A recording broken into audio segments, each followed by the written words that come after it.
Questions आते हैं लगभग। आगमन कल क्लास नहीं की थी, अच्छी क्लास थी। पूछो हुमाम कल कैसी क्लास थी।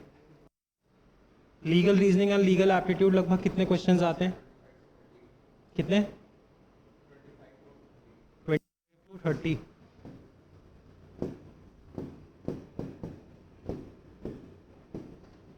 और इस बात की श्योरिटी है, अगर इस सेक्शन को अच्छे से करोगे तो ये तुमको 90% एक्यूरेसी दे देगा, 100%। कल जीके किया था। देखो जीके तुम कितना भी पढ़ लो, कितना भी पढ़ लो, तुम्हारी श्योरिटी 70 to 80% से ज़्यादा हो नहीं सकती। लिमिटेशन है, बहुत ज़्यादा पढ़ना होता है। ठीक, अब देखो इसको पढ़ना कैसे है। कल मान लो मैंने इसमें 2 टॉपिक्स कराए थे। एक टॉपिक वो कराया था जिसमें मेनका गांधी केस बताया था, राइट टू ट्रैवल अब्रॉड बताया था, right to travel abroad is a fundamental right. वो क्वेश्चन बन सकता था। फिर अमृतपाल बताया था, अमृतपाल केस में बताया था प्रिजनर के राइट्स। रिवाइज बताओ क्या बताया था प्रिजनर के राइट्स में। देखो पहला क्वेश्चन मुझे बताओ, अगर कोई बंदा, पहले तो मैं 2 डिफरेंस बताए थे, अक्यूज्ड और कन्विक्ट में डिफरेंस बताया था। अक्यूज्ड क्या होता है? जिस पे आरोप लगाओ। ठीक, मान लो ये है, मैंने ये बुक गायब कर दी और ये मेरी बुक नहीं थी, तुमने मुझ पे चार्जेस लगाए कि मैंने इसको चुराया है, तो मैं अभी अक्यूज्ड हूं। अनलेस कोई कंपीटेंट कोर्ट, ये वर्ड बहुत इंपॉर्टेंट है। कौन सा वर्ड? Competent court. क्योंकि कोर्ट तो कोई भी हो सकता है ना। कल को तुम्हारे मान लो पेरेंट्स आके बोले नहीं आपने चोरी किया, तो मैं मान जाऊंगा मैंने चोरी किया? नहीं ना। लेकिन जज साहब बोलेंगे तो मुझे मानना पड़ेगा। तो कंपीटेंट कोर्ट अनलेस प्रूफ ना कर दे या मुझे सेंटेंस ना दे दे, तब तक मैं क्या रहूंगा? Accused. The moment a competent court says कि मैंने ये क्राइम किया, मैं क्या बन गया? कन्विक्ट।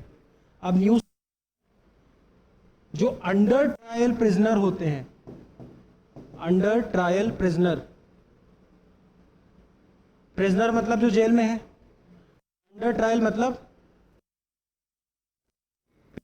कहती है, अंडर ट्रायल प्रिजनर्स होते हैं। क्या ये इलेक्शन कंटेस्ट कर सकते हैं? देखो कुछ लोग पढ़ेंगे इसको करंट अफेयर्स के पॉइंट ऑफ व्यू से, क्योंकि करंट अफेयर ये था, पंजाब में एक बंदा है अमृतपाल सिंह। अमृतपाल सिंह खालिस्तानी टेररिस्ट बोलते हैं। ठीक, खालिस्तान के लिए लड़ रहा था। खालिस्तान ये कहता है कि मुझे पंजाब को एक अलग कंट्री बनाना है। अब ये करंट अफेयर है, बट ये पूछेगा तुमसे लीगल में। करंट अफेयर में भी पूछ सकता है, समझ रहे हो? स्टेटमेंट बना के देगा पूरी, एक अंडर ट्रायल प्रिजनर की कहानी दे देगा और तुमसे कुछ क्वेश्चंस पूछ लेगा। पहला क्वेश्चन ये बताया था, can an under trial prisoner contest elections in India? क्या एक अंडर ट्रायल प्रिजनर चुनाव लड़ सकता है? तो आंसर बताया था यस। दूसरा क्वेश्चन पूछा था, can a under trial prisoner vote in the election? No. अब एक बात, फिर तीसरा क्वेश्चन बताया था, यहां तक देखो वो अक्यूज्ड है, अंडर ट्रायल है तो अक्यूज्ड है, जैसे ही सजा मिल गई क्या बन गया? कन्विक्ट। यहां से तुमसे बोला था कि जैसे ही वो कन्विक्ट बन जाएगा तो 3 ऑप्शंस होंगे। अगर तो उसको सजा 2 साल से कम की सुनाई गई है तो वो इलेक्शन लड़ लेगा जेल में रहते रहते। अगर उसको सजा 2 साल से ज्यादा की सुनाई गई है तो इलेक्शन नहीं लड़ पाएगा। कब तक नहीं? उसके रिलीज डेट से 6 इयर्स तक। समझे? इस पे 5 क्वेश्चंस बनाए जा सकते हैं बहुत इजीली, बहुत इजीली 5 क्वेश्चंस बना लोगे इस पे। तुम खुद बना लोगे। अब तुम्हें लगेगा मैं नहीं बना पाऊंगा, मैं तुमको दूंगा, तुम सच में बना लोगे। अगर तुम क्यों नहीं बना पाओगे? तुमको अपनी लैंग्वेज पे उतना कमांड नहीं होगा कि लिखूंगा कैसे सवाल। पर अगर तुमको मैं बोलूं हिंदी में बना दो 5 क्वेश्चन, नहीं बना लोगे और सारे कंफ्यूजिंग होंगे। और कोई ये भी नहीं कह सकता है, अब ये जितना मैंने तुमको बताया है ये किसी लॉ में लिखा होगा? उस लॉ का नाम रिप्रेजेंटेशन ऑफ पीपल्स एक्ट 1951।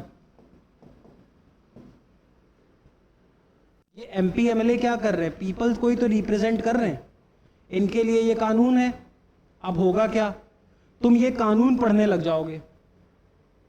मान लो इस पे 5 सवाल आ गए इस साल, है ना, तो मोस्टली स्टूडेंट्स क्या करेंगे, या मान लो जिसको सिर्फ क्लासेस एक्सटेंड करनी है वो क्या करेगा, वो तुमको ये लॉ पढ़ाने लग जाएगा और तुमको रीजनिंग देगा। इस पे देखो 5 क्वेश्चंस आए थे, वो 5 question representation of people's act से नहीं आए थे। अभी तुम 18, 19, 20 साल के बच्चे हो, वो तुमसे ये थोड़ी चाह रहा है कि तुम ये जानो।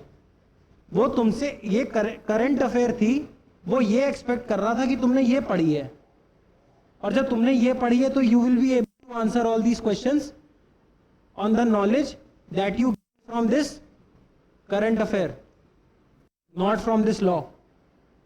डिफरेंस समझ रहे हो? तो अब होगा क्या, देखो कल मैंने तुमको पढ़ाया था 1 से 12 मई का करंट अफेयर, ठीक।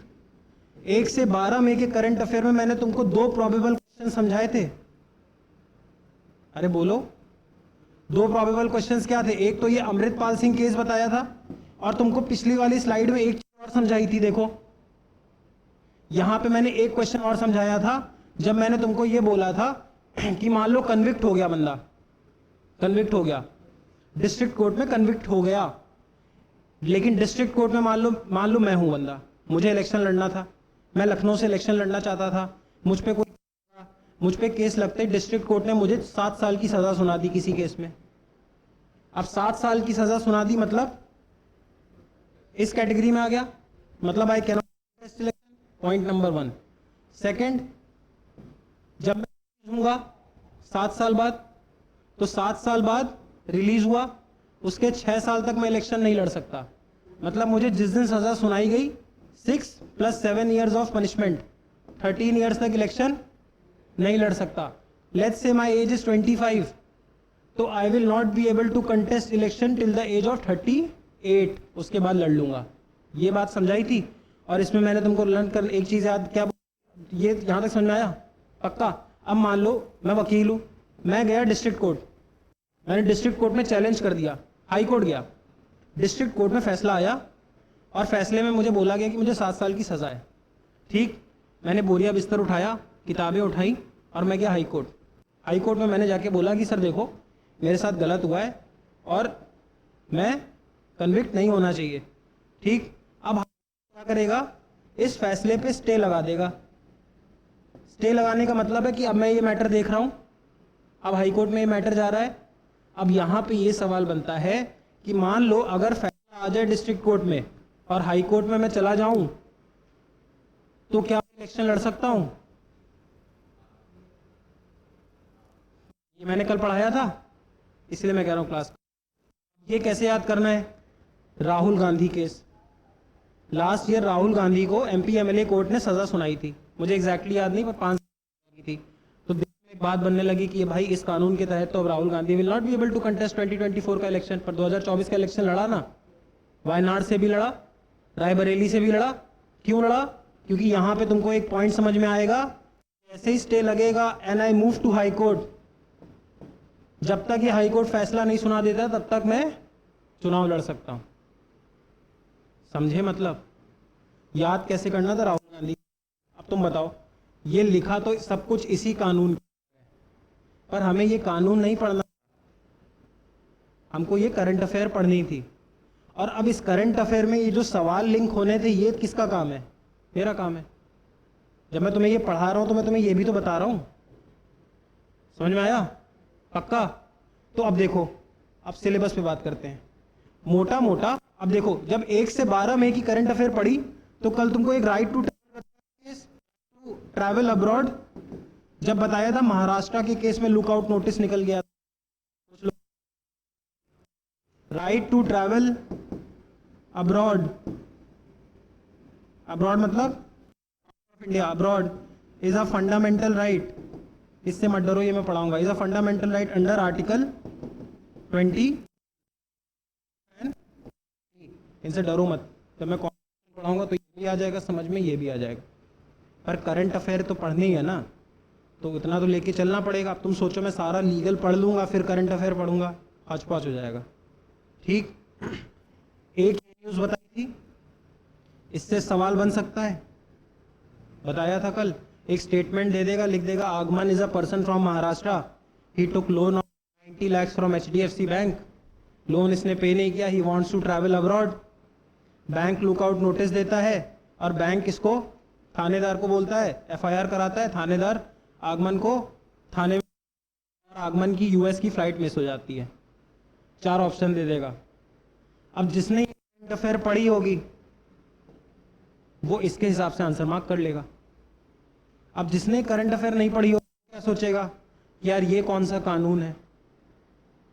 समझ रहे हो, क्योंकि कानून तो हजारों हैं देश में यार। अगर तुम देखो 50-60 साल लॉ में प्रैक्टिस होती है, लॉ मतलब प्रैक्टिस। तुम कभी भी ये नहीं बोल सकते मुझे लॉ आता है, चेंज होता रहता है। अब जैसे मान लो राहुल गांधी वाला केस है, ये नया लॉ है ना, नई चीज है, नया डिसाइड हुआ है, कल को कुछ और डिसाइड होगा। तो law is a ever learning process. तो तुम ये सोचो कि मैं लॉ पढ़ के जाऊं और legal reasoning, legal aptitude solve कर लूं, तो नहीं होगा। ये देखता है वो। और एग्जामिनर पॉइंट ऑफ व्यू से समझो, एग्जामिनर यहां से लॉ के क्वेश्चंस उठाएगा तो उसको गिल्ट नहीं होगा कि टफ पेपर बनाया। टफ थोड़ी बनाया, मैंने तो यहां से उठाया, तुम पढ़ के ही नहीं आए। वो कल ये थोड़ी बोलेगा कि आप तुमसे बोलो कि sir representation of people's act पूछ रहे हो, मैं 18 साल का बच्चा हूं, तो वो ये थोड़ी बोलेगा कि मैं रिप्रेजेंटेशन ऑफ पीपल्स एक्ट, तो उसे ही पता है कि ये तो बेवकूफ़ी है। 18 साल के बच्चे से एक्सपेक्ट करना कि उसको ये आता हो। बट वो बोलेगा बेटा ये बेवकूफ़ी है, ये बेवकूफ़ी थोड़ी थी, ये तो तुम्हारे सिलेबस में लिखा था। समझ रहे हो। दूसरा क्वेश्चन क्या बताया था, अमृतपाल सिंह केस जो अभी डिस्कस किया। अब यहां से भी 5 मार्क का क्वेश्चन बन सकता है, यहां से भी 5 मार्क का क्वेश्चन बन सकता है। मैं थोड़ी कह रहा हूं ये बन ही जाएगा, पर जब तुमको खुद फील हो रहा होगा बन सकता है, तो बन भी सकता है। समझ रहे हो। तो इस चीज को प्लीज समझो और थोड़ा सा ट्रस्ट करो। लीगल को आइसोलेशन में नहीं पढ़ना है, पढ़ना है कि लीगल अलग पढ़ रहे हैं, बट लीगल के साथ करंट अफेयर जोड़ के पढ़नी है। मैं अपने पास्ट एक्सपीरियंस से बता रहा हूं, खुद के एग्जाम से भी बता रहा हूं, जो बच्चों के रिजल्ट्स निकले उनसे भी बता रहा हूं। ये जिसने स्ट्रैटेजी इम्बाइब की थी लीगल में, स्कोर उसी का अच्छा आता है। जो इसको आइसोलेशन में सोचता है लीगल पढ़ लूं, स्कोर अच्छा नहीं आता है, क्योंकि वो करंट अफेयर से भी सवाल बनाता है। समझ रहे हो, पक्का, ठीक। अब देखो, तो इसको ये मत समझना कि लीगल की क्लास में ही लीगल सारा कवर होगा। अब तुम देखो, बात समझो, मैंने अभी तुमको अमृतपाल सिंह केस बताया, टू ट्रैवल अब्रॉड बताया, पर कितनी कल डिटेल में बताया था। कल इसी चीज़ पे हमने 15-15 मिनट दिए थे। अगर तुम्हारा 5 मार्क का सवाल आ जाए तो 15 मिनट वेस्ट करने में कुछ गया थोड़ी। अब तुम खुद से पढ़ने बैठोगे, मैं ये नहीं कह रहा हूँ सेल्फ स्टडी नहीं हो सकती, बट यही चीज़ कंक्लूड करने में 2-3 घंटे लग जाएंगे। समझ रहे हो। तो करंट अफेयर क्लास को ये सोच के नहीं पढ़ना है कि सिर्फ करंट अफेयर के क्वेश्चन सॉल्व होंगे। इससे तुम, अच्छा इसका एक बेनिफिट और बताऊं मैं तुमको, 2021 का पेपर देखना। 2021 के पेपर में एक क्वेश्चन आया इकोनॉमी,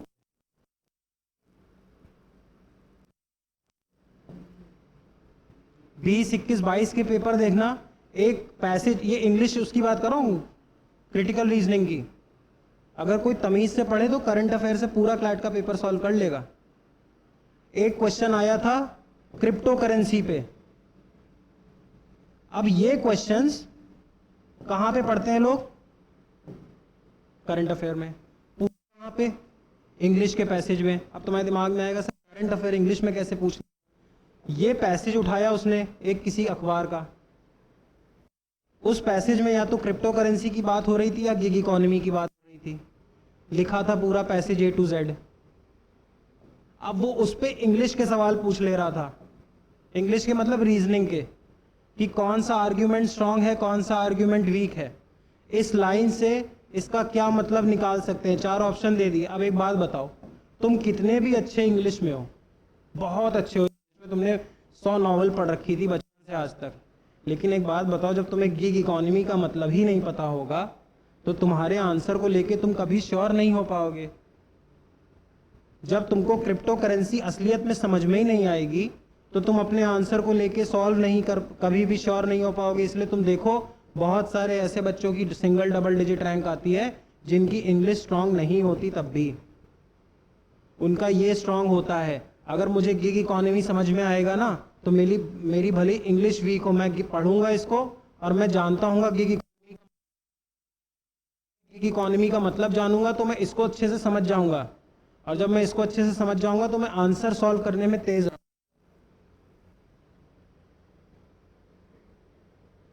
पेपर देखो पास्ट ईयर के, मैं तुमको बता रहा हूं, लेकिन बहुत अनपॉपुलर ओपिनियन है ना, मैं तुमको बोल रहा हूं। कायदे से कोई पढ़े तो सिर्फ न्यूज़पेपर से क्वेश्चन सॉल्व कर लेगा, और उसके पीछे रीजन है, एग्जामिनर को पता है the newspaper is common between everyone. कोई ये नहीं बोल पाएगा पेपर टफ आया था। तुम कैसे बोलोगे? गिग इकोनॉमी वाला सवाल 98% लोग गलत करके आएंगे, क्योंकि उनको गिग इकोनॉमी मालूम ही नहीं है। यहां पे करंट अफेयर करो, तो करंट अफेयर्स की क्लास को सिर्फ ये सोच के मत पढ़ो कि करंट अफेयर पढ़ रहा हूं। ये तुम्हारी किसी भी सेक्शन में हेल्प कर देगी, किसी भी सेक्शन में कॉन्ट्स और डेटा इंटरप्रिटेशन को छोड़ के। लीगल में करेगी, क्रिटिकल रीजनिंग में करेगी, इंग्लिश के रीडिंग कॉम्प्रिहेंशन में करेगी, और जीके। समझ में आ रहा है? सबको नहीं समझ में आएगा, लेकिन जो समझ जाएगा उस सच में उसको समझ में आ जाएगा एग्जाम है क्या। अब देखो, अभी क्लास है लीगल रीजनिंग और लीगल एप्टीट्यूड की। मैंने तुमको बता दिया, खाली लीगल रीजनिंग और लीगल एप्टीट्यूड की क्लास पे सोचोगे लीगल के क्वेश्चन सॉल्व होंगे, नहीं होगा। करंट अफेयर तुमको इम्बाइब करनी पड़ेगी, समझ। अब देखो, यहाँ पे 3-4 सब्जेक्ट्स पढ़ने होते हैं। एक होता है इंडियन पीनल कोड, एक होता है लॉ ऑफ टॉर्ट्स, अभी डरो नहीं, law of torts, Indian penal code. इसके बाद बताओ और कौन सा होता है? हाँ, एविडेंस एक्ट क्यों पढ़ेंगे? एविडेंस एक्ट तो अलग चीज होती है। और पूछता है कॉन्स्टिट्यूशनल लॉ, और सीआरपीसी क्यों पूछेगा? सीआरपीसी ये होता है कि कौन से क्राइम में कौन से कोर्ट जाना है, तो वकील का काम है। एग्जाम की साइकी समझने की कोशिश करो, तुमको वो वकील फिल्टर कर रहा है कि ये वकील अच्छा बन सकता है, वो ये थोड़ी फिल्टर कर रहा है ये वकील अच्छा है। वो तो 5 साल वो पढ़ाएगा ही। तो सीआरपीसी क्यों पूछेगा? जुडिशरी का पेपर थोड़ी दे रहे हो। जब जुडिशरी का पेपर दोगे तब पूछेगा तुमसे, समझ रहे हो? और क्या पूछता होगा? लीगल मैक्सिम्स पूछता है, और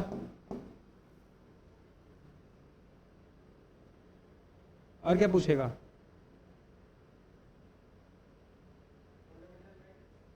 फंडामेंटल राइट कॉन्स्टिट्यूशन लॉ में आ जाएंगे। ये वाली किताब है, अब देखो इसमें टॉपिक्स देखो लिखे होंगे।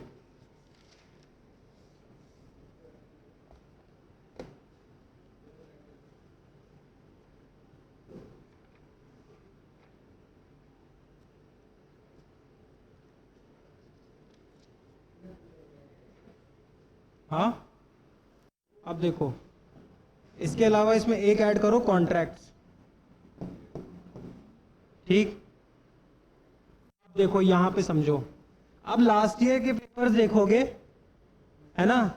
और मैं इसलिए नहीं कह रहा हूं कि ये किताब लिखा है, इतना सॉल्व कर लोगे हो जाएगा, प्रॉमिस बता रहा हूं। सॉल्व मैं अपने पास्ट एक्सपीरियंस से बता रहा हूं। शुरुआत में सब बोलते हैं कि पूरी सॉल्व कर लूंगा, मैं पूरी सॉल्व कर लूंगा।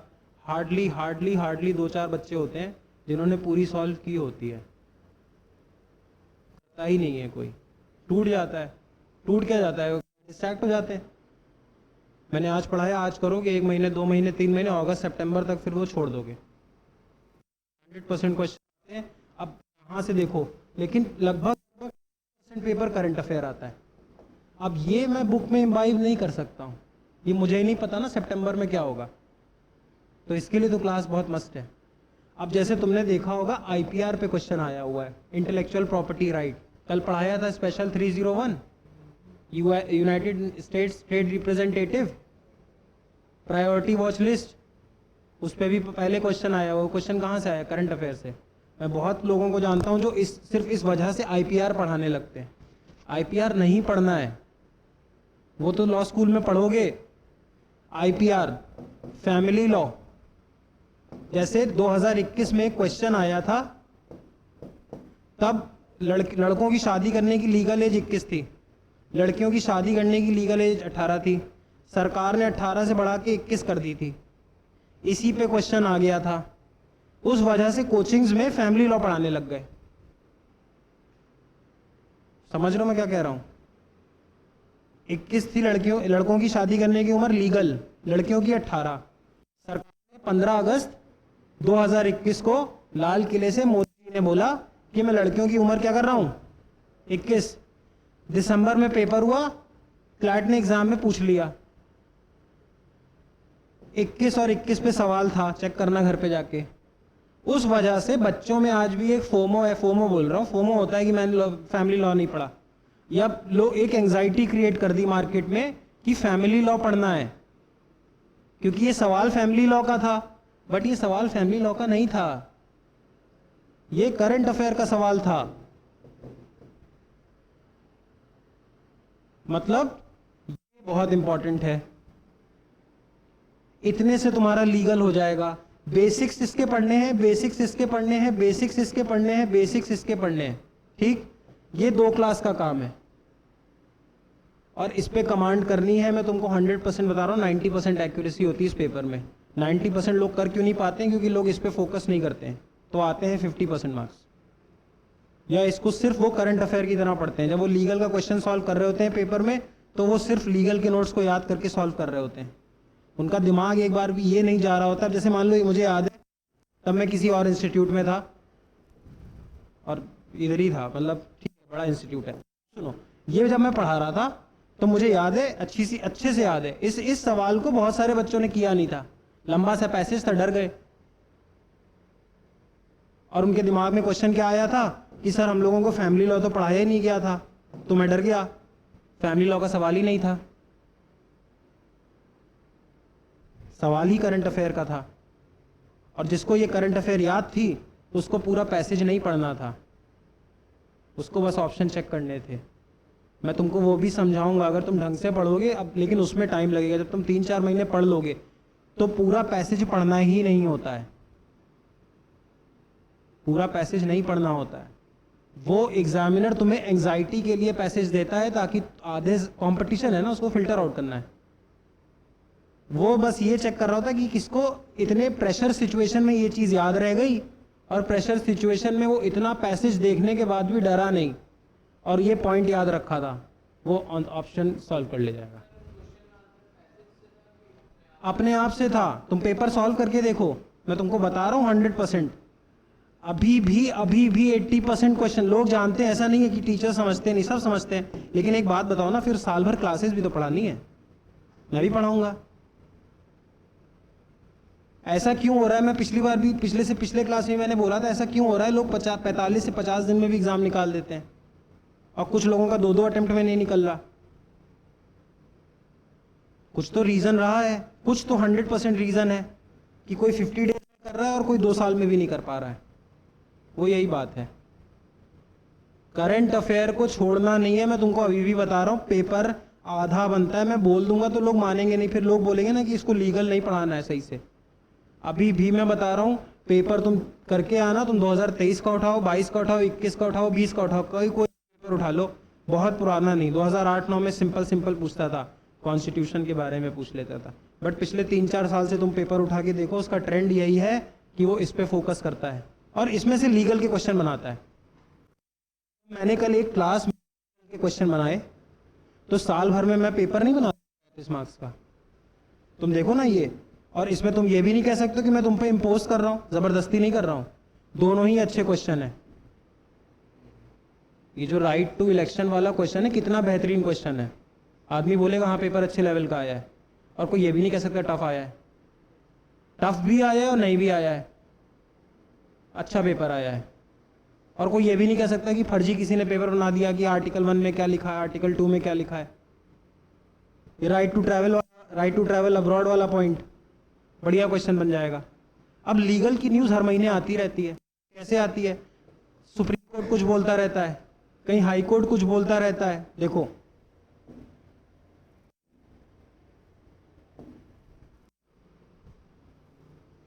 कभी सुप्रीम कोर्ट कुछ बोलेगा, कभी हाई कोर्ट कुछ बोल देगा, कभी कोई नया कानून पास हो जाएगा, कभी किसी कानून पे बहस होगी। जब तक कोई कानून लोकसभा, राज्यसभा और प्रेसिडेंट और स्टेट में अगर कोई कानून है तो विधानसभा, विधान परिषद और गवर्नर ये तीनों साइन नहीं करते हैं, तब तक वो कानून लॉ की जगह क्या कहलाता है? बिल। जैसे ही तीनों साइन कर देते हैं वो क्या बन जाता है? एक्ट। अब ये 3-4 चीजें हैं, देखो ये चारों पे लीगल के क्वेश्चन नहीं बन जाएंगे। सुप्रीम कोर्ट कुछ बोलेगा, करंट अफेयर में पढ़ोगे, पर लीगल का क्वेश्चन है। हाई कोर्ट कुछ बोल दिया पॉपुलर सा, करंट अफेयर का क्वेश्चन है। कोई लॉ आया, अब जैसे 3 सेशन होते हैं, कानून, बिल बन के तैयार हो गया। बिल एक्ट कब बनेगा? जब ये तीनों पास करेंगे। तो ये तो अपनी कुर्सी पे बैठेंगे, ये तो साइन कर देंगे, पर ये यहां पास कर, ये साल में 3 बार बैठते हैं।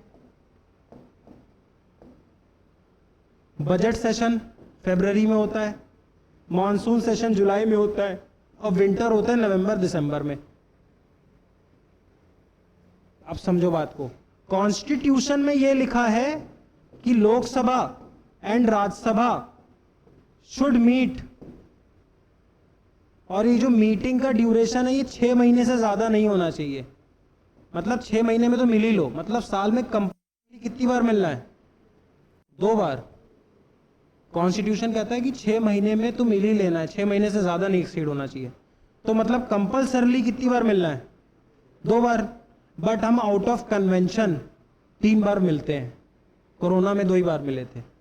लॉ कहता है 2 बार मिलना है, पर हम 3 बार मिलते हैं। ये कॉन्स्टिट्यूशन में नहीं लिखा, ऐसा होता है। समझ रहे हो?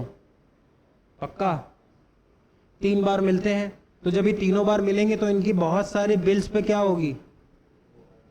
डिबेट और डिस्कशन होगा। पार्ट किसका बनेगा?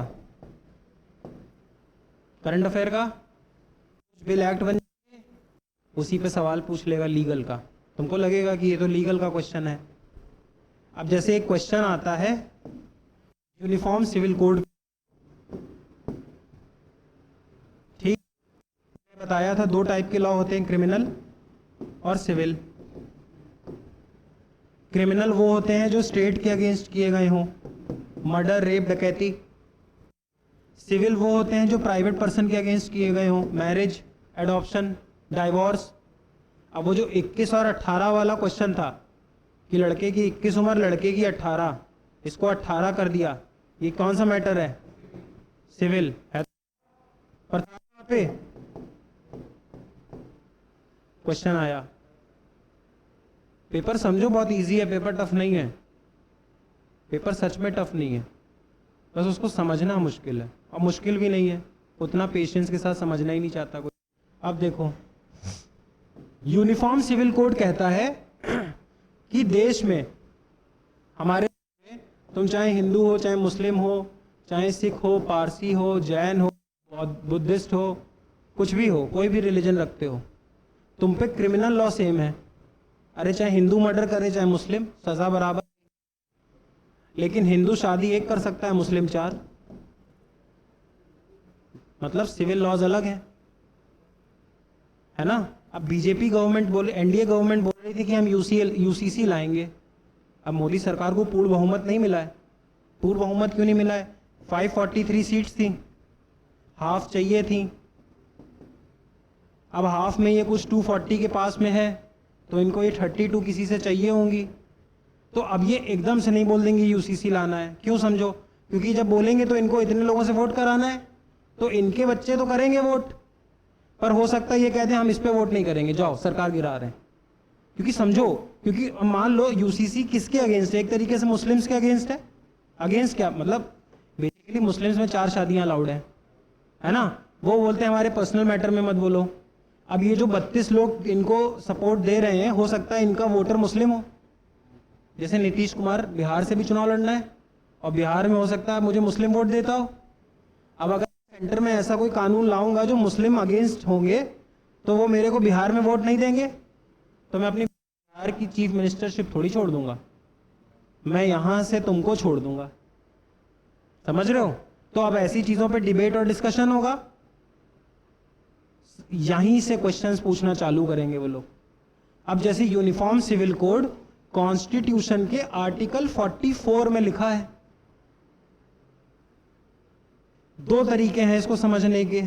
एक आदमी तुमसे बोलेगा कि यूनिफॉर्म सिविल कोड पे क्वेश्चन इसलिए आया क्योंकि कॉन्स्टिट्यूशन तुम्हारे सिलेबस में था और कॉन्स्टिट्यूशन के आर्टिकल 44 में ये मेंशन था। ठीक, बट मैं सच बताऊं, मैं क्या तुमसे बोलूंगा, कॉन्स्टिट्यूशन में तो 450 आर्टिकल लिखे हैं।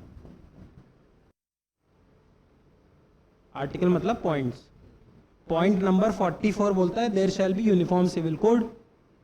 एक आदमी तुमसे बोलेगा यूनिफॉर्म सिविल कोड पे क्वेश्चन इसलिए आया because constitution was mentioned in your syllabus and hence the question came. But दूसरा क्वेश्चन, कॉन्स्टिट्यूशन में तो सर 450 आर्टिकल लिखे हैं, तो मैं क्या 450 आर्टिकल याद कर लूं? नहीं, मुझे इन 450 में फिल्टर लगाना जरूरी है। क्योंकि देखो, बात को समझो, एग्जाम में कॉन्स्टिट्यूशन के ले दे के कितने क्वेश्चन, जब टोटल लीगल में 25 से 30 क्वेश्चन आने हैं तो कॉन्स्टिट्यूशन में कितने क्वेश्चन आ जाएंगे? मान लो 6 से 8। अगर मैं 450 के 450 आर्टिकल्स पढ़ने जाऊं तो हो सकता है मैं 6 में से 6 स्कोर कर दूं, में से 8 स्कोर कर दूं। पर मैं फिल्टर लगा के रेलेवेंसी पे पढ़ूं तो बहुत चांस है मैं 6 में से 5 स्कोर कर दूंगा। और अल्टीमेटली मुझे खाली कॉन्स्टिट्यूशन थोड़ी पढ़ के जाना था एग्जाम में, मुझे लीगल भी पढ़नी थी, मुझे क्वांट्स भी पढ़ना था, मुझे सीआर भी पढ़ना था, मुझे जीके भी पढ़ना था। तो मैं सब में अगर ये वाली स्ट्रैटेजी लगाऊंगा तो मेरा रिजल्ट आ जाएगा। और अगर मैं इस स्ट्रैटेजी के पीछे भागूंगा तो मैं सिर्फ और सिर्फ लीगल में कर लूंगा 25 में 25, बाकी पेपर मेरा रिजल्ट थोड़ी आएगा। समझ रहे हो? तो रेलेवेंसी पे पढ़ना है। और रेलेवेंसी कहां से आती है?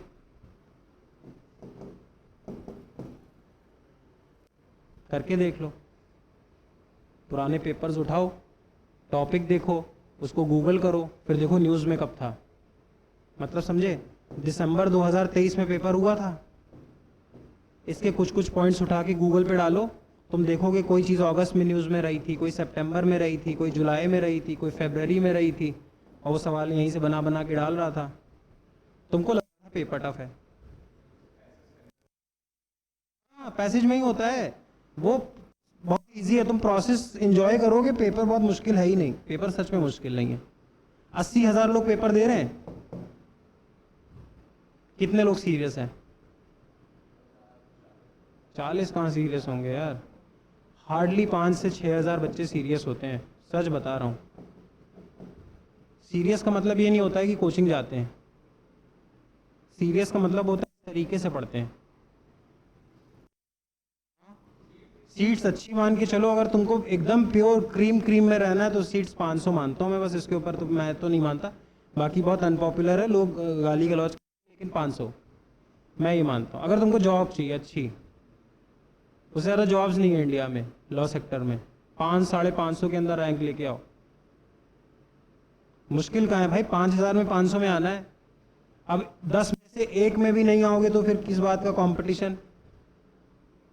इतना ही बच्चा सीरियस है, तुम 2-3 महीने पढ़ो, समझो, और फिर तुम आस पास में देखना, उनका मेथड देखना पढ़ने का। और ऐसा थोड़ी है कि हर जगह टीचर है, बहुत जगह होता है बच्चे खुद पढ़ पढ़ के सीख जाते हैं, वो समझ जाते हैं करंट अफेयर से आ रहा है, करंट अफेयर से आ रहा है। समझ रहे हो? बट पढ़ने का तरीका यही है, तुम किसी भी टॉपर से बात कर लो, किसी भी टॉपर से बात कर लो, कोई भी मेरी इस बात को मना नहीं करेगा, 100% मना नहीं करेगा। मैं बात करता हूँ बच्चों की जिनकी रैंक आती है, उन सबसे पूछता हूँ यही तरीका है पढ़ने का, पर ये कोई बोलता नहीं है, ये समझाना भी मुश्किल है, इसमें तुम मानोगे भी नहीं। अभी मैं तुमको लाइन से पढ़ाना शुरू कर दूं, आईपीसी इंडियन पीनल कोड इस ईयर में आया, मैकले ने दिया, ये दिया, वो, तुमको अभी बहुत अच्छा लगेगा, बट उसका वो हर्ट हो जाएगा ना एग्जामिनर का, वो वहाँ आईपीसी पढ़ाएगा तुमको। लॉ स्कूल में तुम जाना 5 साल वहाँ आईपीसी पढ़ना, ठीक। अब देखो, अब हम उतना लॉ पढ़ेंगे कि हमारे क्वेश्चन सॉल्व हो जाए। और बाकी वो करंट अफेयर मत भूलना प्लीज, मैं अभी भी बोल रहा हूँ।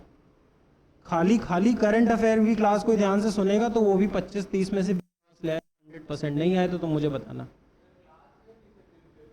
हाँ, करंट अफेयर, करंट अफेयर मतलब अब देखो दो तरीके हैं। अगर तुमको लगता है कि मैं जिसकी क्लास लेता हूँ और उससे मेरी करंट अफेयर सॉल्व हो जाती है तो तुमको न्यूज़पेपर पढ़ने की क्या ज़रूरत।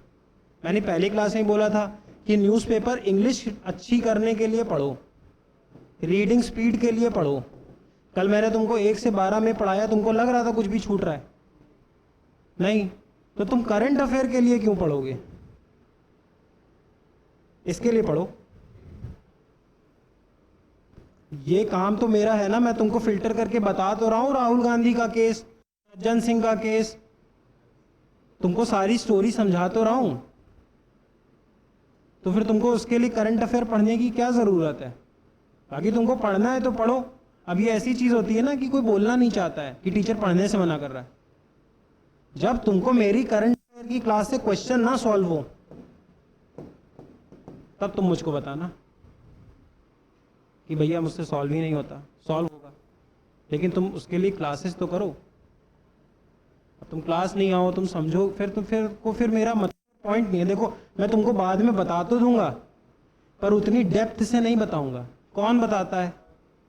हाँ, अभी इनको लोगों को तुरंत बताया right to travel abroad is a fundamental right, पर कल तुमको पूरी स्टोरी समझाई थी। वही डिफरेंस है। और आने जाने में समय थोड़ी खराब हो रहा है। 2 घंटे क्लास है, तुम आधे घंटे ट्रैवलिंग, आधे घंटे इधर, 3 घंटे वेस्ट हुए। तुम घर पे पढ़ लेना, तुम 3 घंटे में जितना मैं तुम्हें करंट अफेयर पढ़ा दूंगा उतनी तुम करंट अफेयर 3 घंटे में खुद नहीं पढ़ पाओगे। मैं तुमको, और इसलिए नहीं बता रहा हूँ कि मैं कोई बहुत स्पेशल ह्यूमन हूँ। अब यार मैं पेपर देख रहा हूँ ना 3-4 साल 5, समझ में आ रहा होगा कि अच्छा ये उसने वैसे पूछ लिया, ये उसने ऐसे पूछ लिया। मैंने तुमको पहले बताया था कि जिस साल प्रेसिडेंट का इलेक्शन होता है उस साल प्रेसिडेंट पे क्वेश्चन आती है, और आती है, आता ही आता है। समझ रहे हो? अब ये खुद कुछ बच्चे कर लेते हैं और नहीं तो फिर तुमको क्या दिक्कत है? तुमको मैं जब पढ़ा रहा था तुम पढ़ो। अब देखो हम लोग और उतना कॉन्स्टिट्यूशन समझेंगे कि हमारे क्वेश्चन सॉल्व हो जाए। डिटेल कॉन्स्टिट्यूशनल लॉ पढ़ने नहीं जाएंगे, वो हम कॉलेज में पढ़ेंगे। और मैं अपना काम कम करने के लिए नहीं बोल रहा हूं, तुम सोचो कि अपना काम कम करना चाह रहे हैं, क्वेश्चन सॉल्व कराने के लिए बोल रहा हूं। अगर मैं तुमको कन्वेंशनल से पढ़ाने बैठा कि कॉन्स्टिट्यूशन पढ़ो तो मैं तुमको सही बता रहा हूं, तुम अपने फ्रेंड से पूछ लेना, कॉन्स्टिट्यूशन ही नहीं खत्म होता लोगों का। ये कोई मजाक थोड़ी होगा। उतना पढ़ना है कि हमारी 90% एक्यूरेसी बन जाए, सवाल सॉल्व हो जाए। अल्टीमेटली तो सवाल सॉल्व करने आए हो ना, या कॉन्स्टिट्यूशनल एक्सपर्ट बनने आए हो? सवाल सॉल्व करने। अभी तो हमारा मोटिव सवाल सॉल्व करना होना चाहिए, हुक और बाई क्रुक क्वेश्चन सॉल्व हो जानी चाहिए बस। है? चलो अब देखो, पहले बताओ व्हाट इज कॉन्स्टिट्यूशन।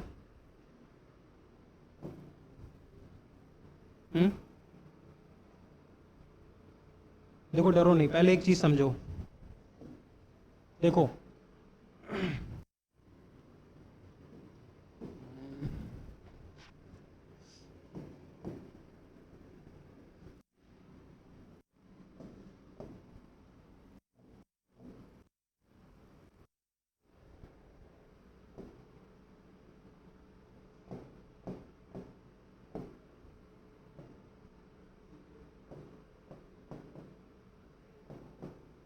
ठीक, उमाम गया अमेजोन, उमाम ने अमेजोन पे आईपैड देखा, अमेजोन ने आईपैड दिया, उमाम ने 90,000 रुपए दिए। ठीक, इस चीज को कंसिडरेशन बोल सकते हैं। कंसिडरेशन बोल सकते हैं कि मैं तुमको एक्स दूंगा, बदले में तुम मुझको वाई दे देना। ठीक, अब एक बात बताओ, उमाम ने ये जो ऑर्डर किया था आईपैड, ये रेड कलर का किया था, ठीक, और आईपैड प्रो किया था। 90,000 रुपए मांगे थे अमेजोन ने। अमेजोन ने की जगह ये दे दिया और प्रो की जगह एयर दे दिया। अब बताओ क्या उमा को ये एक्सेप्ट करना चाहिए या नहीं? हाँ, उसकी मर्जी, क्या पता कर ले और चुप रहे तो कोई मतलब नहीं। ठीक है भाई, उसने 90,000 रुपए दिए, उसने वो चीज दे दी, बात खत्म। लेकिन अगर उमाम चाहे और अमेजोन को बोले कि बेटा मैंने तुमको 90,000 रेड और प्रो के दिए थे और तुम ये दे रहे हो, वापस लो और मेरा आईपैड ये दो और नहीं दे पाते तो यही है ना। मतलब उमाम के पास कुछ राइट्स हैं, अधिकार हैं, और उमाम और अमेजोन एक तरीके के कमर्शियल कॉन्ट्रैक्ट में है। नहीं समझ में आ रहा है? ई कॉमर्स अलग चीज होती है मेरे भाई, एक तरीके का कमर्शियल कॉन्ट्रैक्ट है। अब देखो कॉन्ट्रैक्ट क्या होता है, मैं पढ़ा कॉन्स्टिट्यूशन। कॉन्ट्रैक्ट क्या होता है?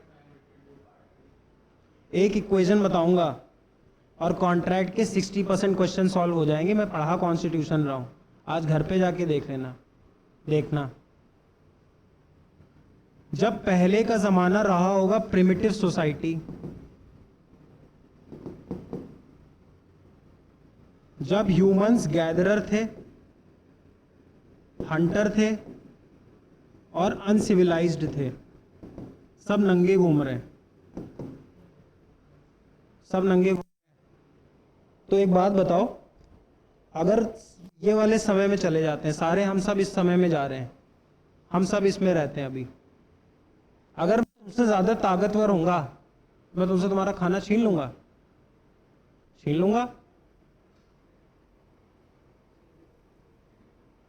ना। लेकिन अगर आज तो तुम थाने,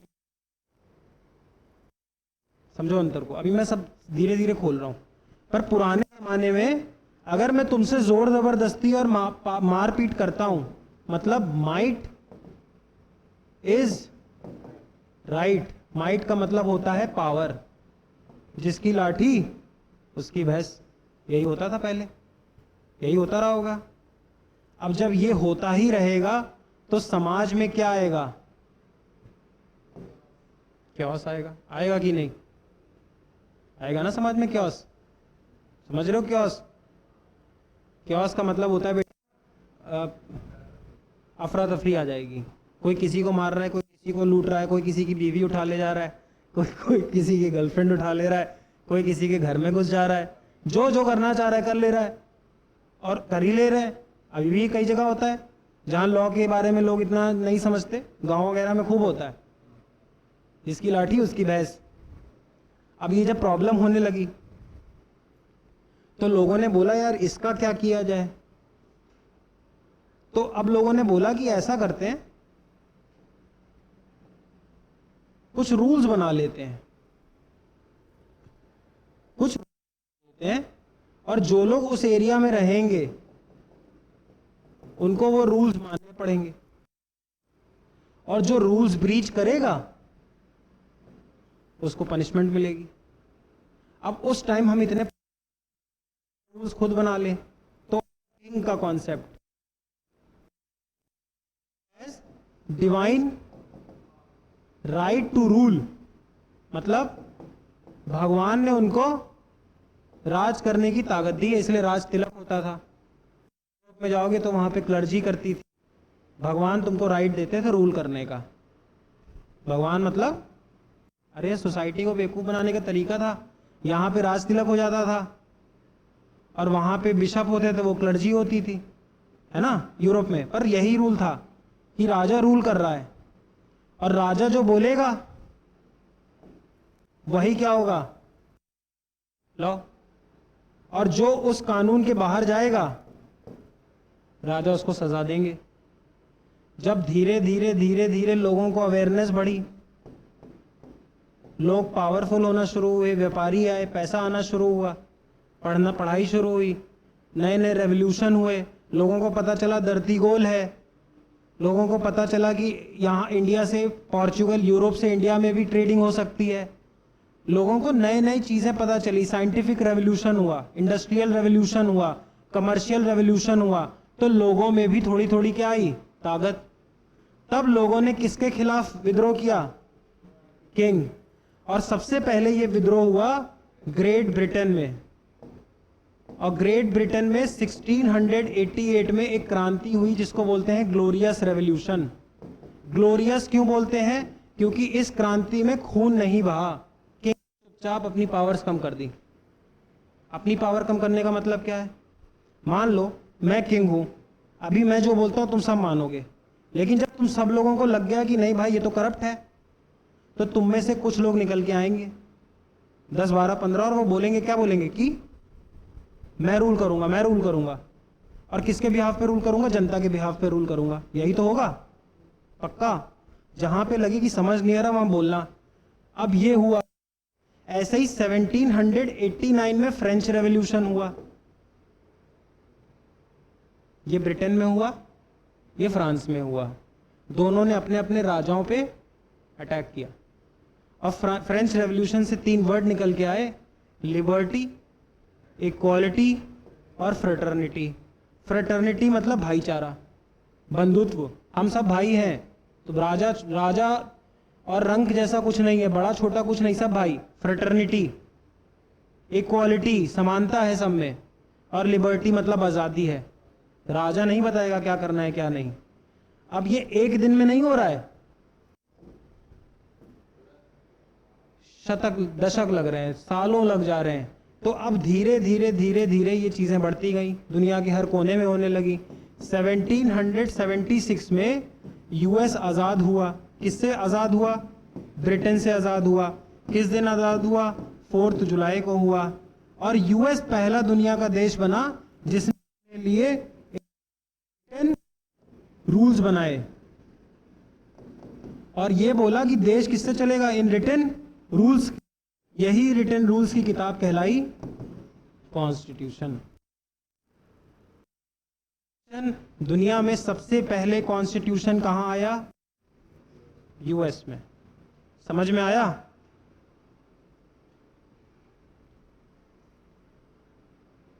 चले आगे, जल्दी बताओ बताओ।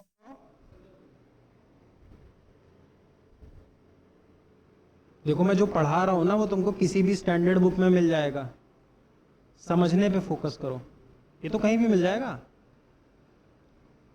अब देखो, यहां तक की स्टोरी याद रख लोगे पक्का। अब देखो इसी चीज को थोड़ा सा यहां समझ लेते हैं। ऐसे ही इंडिया को जब आजादी मिलेगी 1947 में, तो ऐसा कि एक दिन में बोला आजादी मिल गई, हल्का हल्का आइडिया लगने लगता है ना। अभी तुम लोग मुझे उतारो तो ऐसा तो होगा नहीं कि एक दिन आके उतार दिया, मुझे आइडिया लगने लगेगा कि मेरे खिलाफ विद्रोह होना शुरू हो गया है, उस कोने में विद्रोह हो रहा है, इस कोने में विद्रोह हो रहा है, इस कोने में विद्रोह हो रहा है। आज नहीं तो कल मैं काटा जाऊंगा तो जिस दिन मैं काटा जाऊंगा तो मुझे आइडिया लग जाएगा। जब मुझे आइडिया लग जाएगा तो उससे पहले ही तुम लोग तरीका बना लोगे ना कि हम आगे अपने आप को रूल कैसे करेंगे, क्योंकि तुम में आपस में ये डर होगा कि कहीं ऐसा ना हो जाए इसको उतारते ही हम में से कोई यहां बैठ जाए। ये भी तो हो सकता है। अब मान लो तुम में से 5 लोग, तुम लोग 5 लोग आओ और 5 लोग मेरे खिलाफ रिवोल्ट कर दो, मैं यहाँ बैठा हुआ था और तुम 5 लोगों ने मुझे गद्दी से उतारा और मेरा कत्ल कर दिया।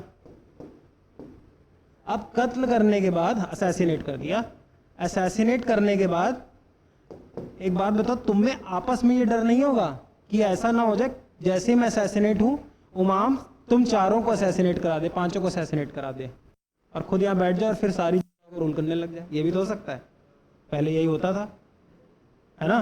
तो तुम आपस में पहले से क्या डिसाइड करोगे कि बेटा जब इसको मारेंगे ना तो उससे पहले से ही एक किताब बन चुकी, सब उसी के हिसाब से।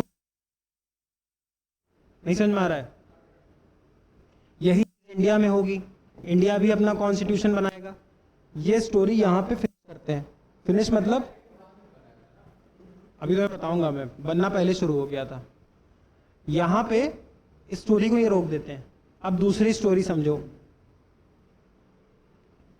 मैंने तुमको क्या बोला था, अगर सोसाइटी में लॉ नहीं होगा, रूल नहीं होगा, अगर उमाम जैदी के 90,000 रुपए अमेज़न ले लेगा और उसके बाद आईपैड भी नहीं देगा कि जाओ बेटा नहीं देंगे, जाओ जो करना है कर लो, ये भी तो कर सकता है। हाँ, क्या होगा, एक दिन उमाम जैदी चुप रहेगा, अमेज़न ऐसा 100 लोगों के साथ करेगा, 200, 500, 1000, तो कभी ना कभी तो अमेज़न की बैंड बजेगी। अब देखो, इसी चीज को रोकने के लिए होता क्या था, यही होता था। तो एक कॉन्सेप्ट आया कॉन्ट्रैक्ट। मतलब बेटा अगर मैंने तुम्हें 90,000 दिए हैं तो तुम मुझे सामान दोगे, नहीं दोगे तो मैं कहाँ चला जाऊंगा शिकायत करने। पहले शिकायत करने के लिए राजा होते थे, अब शिकायत करने के लिए कौन होता है कि साहब मेरी बकरी मार दी। समझ लो। अब देखो, अब ये भूल जाओ कि कॉन्ट्रैक्ट जैसी कोई चीज होती है। मैंने तुमको कोई चीज का ऑफर किया, तुमने उस ऑफर को एक्सेप्ट कर लिया, तो ये बताओ हम दोनों के बीच में क्या बना, प्रॉमिस। प्रॉमिस बना। कॉन्ट्रैक्ट अभी दिमाग में मत लाना, अभी सिर्फ ये समझो जो मैं जहां तक कह रहा हूं। मैंने तुमको बोला कि बेटा कल तुम 6 बजे अगर आ गए शाम को तो मैं तुमको अपनी गाड़ी में घुमाऊंगा।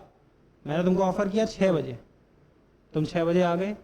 अब हम दोनों के बीच, अब मैंने तुमको अपनी गाड़ी में बैठाने से मना कर दिया, तो तुम मुझे क्या बोलोगे? ये बोलोगे कि सर आपने अपना ऑफर वो खराब कर दिया, आपने प्रॉमिस ब्रेक कर दिया। यही बोलते हैं, बहुत आसान होता है। देखो मतलब यहां तक सब मानोगे। अगर मैं तुम्हें कुछ ऑफर करूं, तुम उस ऑफर को एक्सेप्ट कर लो और फिर मैं वो बात ठुकरा दूं, तो प्रॉमिस ही तो तोड़ा। कि ये बोल लोगे कि जा रहा हूं केस करने, कि तुमने मुझे गाड़ी में नहीं बैठाया, केस कर दूंगा, तो मैं बोलूंगा जाओ कर दो। समझो बात को। ऑफर और एक्सेप्टेंस कॉन्ट्रैक्ट नहीं है। ऑफर दिया, तुमने एक्सेप्ट किया, और फिर मैंने नहीं किया तो मेरा कुछ नहीं उखाड़ सकते। तुम मेरा क्या मतलब, किसी का भी, कोई किसी का भी कुछ नहीं उखाड़ सकता। नहीं किया, जाओ जाओ। अब लेकिन प्रॉमिस के साथ कंसिडरेशन ऐड हो गया। मैं तुमको एक्स चीज दूंगा, बदले में तुम मुझे वाई चीज दे देना। अभी भी कॉन्ट्रैक्ट नहीं बनेगा। कैसे बनेगा? चलो ठीक है, रख के देखते। हाँ ठीक है, मैंने तुमको यहां बोला, मैंने तुमको बोला कि डांस करके दिखाओ, मैं तुम्हें 5 चॉकलेट दूंगा। ऑफर तुमने एक्सेप्ट किया, प्रॉमिस बना। तुमने डांस किया, मैंने चॉकलेट दी नहीं, तुम क्या बोलोगे? प्रॉमिस तोड़ दिया भैया, मैंने डांस किया, आपने चॉकलेट नहीं दी, यही बोलोगे। लेकिन बदले में चॉकलेट देता, तुम डांस करते, ये कंसिडरेशन हो गया था। तो तुम क्या बोलोगे कि भैया हमारे बीच में कुछ हमने आपने अग्री किया था। अग्रीमेंट मत, डरो मत, आपने अग्री किया था कि मैं नाचूंगा तो 5 चॉकलेट मिलेगी, तो अग्रीमेंट हुआ है ना। अब भी नहीं दी 5 चॉकलेट, चले जाओ कि कोर्ट, क्या बोलोगे कोर्ट में कि 5 चॉकलेट मिलनी थी, नाचना था, मैं नाचा, 5 चॉकलेट दी नहीं, तो जज क्या बोलेगा? आओ भाई भागो यहाँ से, यही तो बोलेगा। कि बोलेगा नहीं नहीं इसने नाचा और इसको 5 चॉकलेट नहीं मिली, केस लिखो? नहीं लिखेगा। समझ रहे हो? अरे आम जिंदगी से जोड़ के पढ़ोगे नहीं तो तक अच्छा नहीं समझोगे। किताबों में बहुत लोग किताब से पढ़ाते हैं, वो उनको खुद क्लियरिटी नहीं होती है। मैं वो वाला टीचर नहीं हूं। अब सुनो, अग्रीमेंट, ठीक। अब इसी में अगर एक कागज पे साइन हो गया होता, स्टैम्प पेपर पे, कि मैं नाचूंगा और ये 5 चॉकलेट देंगे, एफिडेविट पे साइन हुआ होता, तो लीगल इन्फोर्सिबिलिटी थी। मतलब अगर नहीं करूंगा तो कोर्ट चला जाऊंगा, एफिडेविट पे साइन था, लीगल इन्फोर्सिबिलिटी थी। अब बना क्या? इस स्टेटमेंट से क्वेश्चन सॉल्व करके देखना, पुराने जमाने की जितने कॉन्ट्रैक्ट के क्वेश्चन है सारे सॉल्व हो जाएंगे। आज भी 5 से 7, 10 मार्क्स पेपर में आ जाते हैं इसी स्टेटमेंट से। और तुम रटते रहो कॉन्ट्रैक्ट, तुम कंफ्यूज रहोगे। किसी ऑप्शन में लिखा होगा it is an agreement, it is a contract. इस इक्वेशन को लिखो, रट लो। देखो, offer plus acceptance is equal to promise plus consideration is equal to agreement plus legal enforceability is equal to contract. 60% contract खत्म हो चुका है। मैं मजाक भी नहीं कह रहा, मैं तुम्हें कॉन्स्टिट्यूशन पढ़ा रहा हूं, लेकिन 60% कॉन्ट्रैक्ट इसी स्टेटमेंट से खत्म हो जाता है। इसी स्टेटमेंट में मैं पढ़ाता रहता हूँ, एक एक पॉइंट पकड़ के वो सारी कंप्लीट हो जाती है कॉन्ट्रैक्ट्स। यहाँ तक समझ में आया? मतलब Umam Zaidi and Amazon had a contract between them. Offer, Amazon ने सारे आईपैड रखे थे वेबसाइट पे, लीगल इन्फोर्सिबिलिटी। अमेजॉन ने सारे आईपैड रखे थे डिस्प्ले पे, है ना? वो ऑफर ही तो था एक तरीके का, इम्प्लाइड ऑफर। नहीं समझे? अरे यार मेरा आईपैड वहां पड़ा है, मेरा आईपैड क्या बिकने के लिए रखा है? नहीं, लेकिन अमेजॉन पे रखा है, मतलब इम्प्लाइड है, वो बिक रहा है। ऑफर उमाम जैदी ने एक्सेप्ट कर लिया, 90,000 रुपए दिए, नहीं एक्सेप्ट कर लिया, he is willing to buy, मतलब प्रॉमिस बन चुका है। जैसे इन्होंने कार्ट में डाला है, कभी कभी तुम देखो कार्ट में डालो और उसके बाद अमेजॉन बेचने से मना कर देता है, कर पाते हो? आउट ऑफ स्टॉक हो गया। लेकिन जैसे ही उमाम जैदी ने 90,000 रुपए दे दिए, अब तुम बोलोगे सर ये तो साइन नहीं होता है। जब तुम ऐप इंस्टॉल करते हो तो इतने लंबे लंबे कागज आते हैं जिसको तुम टक टक टक टक टक टक करते चले जाते हो, वो यही होता है। बन गया क्या कॉन्ट्रैक्ट? बस आ रहा है। ये है कैसा? Commercial contract. अरे तुम्हारा फूफा चाचा ताऊ थोड़ी है अमेजॉन।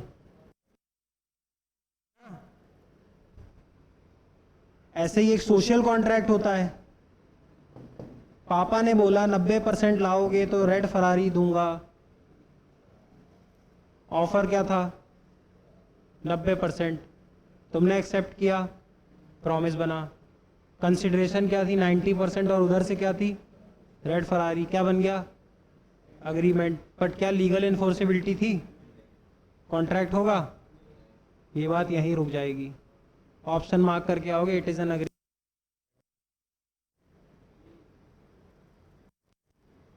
समझ में आ रहा है?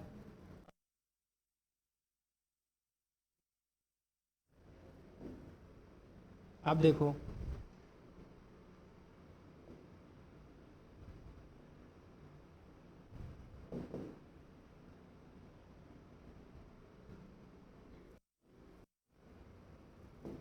गवर्नमेंट और आगमन। आगमन नाम का एक लड़का है और ये है गवर्नमेंट। आगमन गवर्नमेंट को क्या देते हैं? टैक्स, हर चीज में tax, GST, income tax, commercial tax, Parle G खरीद रहे हैं तो भी टैक्स, बस में जा रहे हैं तो भी टैक्स, मॉल जा रहे हैं तो भी टैक्स, पिक्चर देखने जा रहे हैं तो भी टैक्स। जा कहाँ रहे गवर्नमेंट के पास? कल तुमको वो पढ़ाया था फिस्कल, अरे यार कल तुमको वो पढ़ाया था फाइनेंस कमीशन। अब आगमन और क्या देते हैं गवर्नमेंट को? वोट। वोट देते हैं। Article 326 of Indian constitution says that anyone who is above the age of 18 can vote। तो दो चीज आगमन देते हैं सरकार को, देते हैं, सब देते हैं। अब गवर्नमेंट क्या?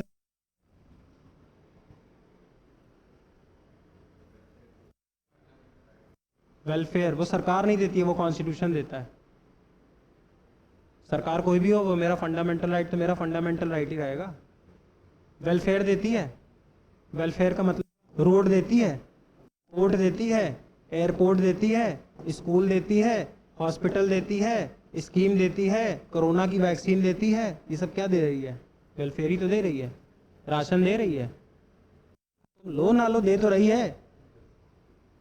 और बदले में गवर्नमेंट क्या देगी? लॉ एंड ऑर्डर, पुलिस, कचहरी, कोर्ट। जो तुम्हारे साथ अमेजॉन इनका छीन लेगा आईपैड, तो ये जब जाएंगे रोते हुए हैं तो ये कहाँ जाएंगे? कोर्ट। तो कोर्ट कौन चलवा रहा है? गवर्नमेंट चलवा रही है। सैलरी तो जजों की कोर्ट से आ रही है, जज सरकार से आ रही है, कोर्ट सरकार बना रही है। तो लॉ एंड ऑर्डर कौन दे रहा है? गवर्नमेंट दे रही है। मतलब एक देश में दो पार्टी है, इसको मैं ये लिख दूं सिटीजन, आगमन की लिख दूं? बोलो बताओ।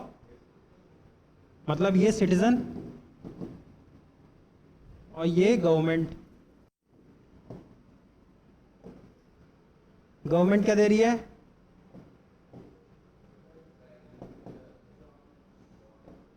जॉब्स नहीं बोलना है, जॉब्स तो इसमें आ जाएगा, फिर तो समझ रहे हो वो वाली बात हो गई, जॉब दे रही है। हाँ लेकिन वो बहुत चीप लगता है, तुम सीधे लिखो ना दे रही है। बड़े हो गए हैं हम लोग अब, समझ रहे हो, कि जो पढ़ रहा है वो पढ़ा लिखा इतना है, तो स्कूल और जॉब राशन समझ रहे हो। लेकिन देखो मैं थोड़ा बोलता हूँ और मैं सबको बोलता हूँ, ऐसा नहीं है, अच्छी बात नहीं है, मैं सभी को बोलता हूँ।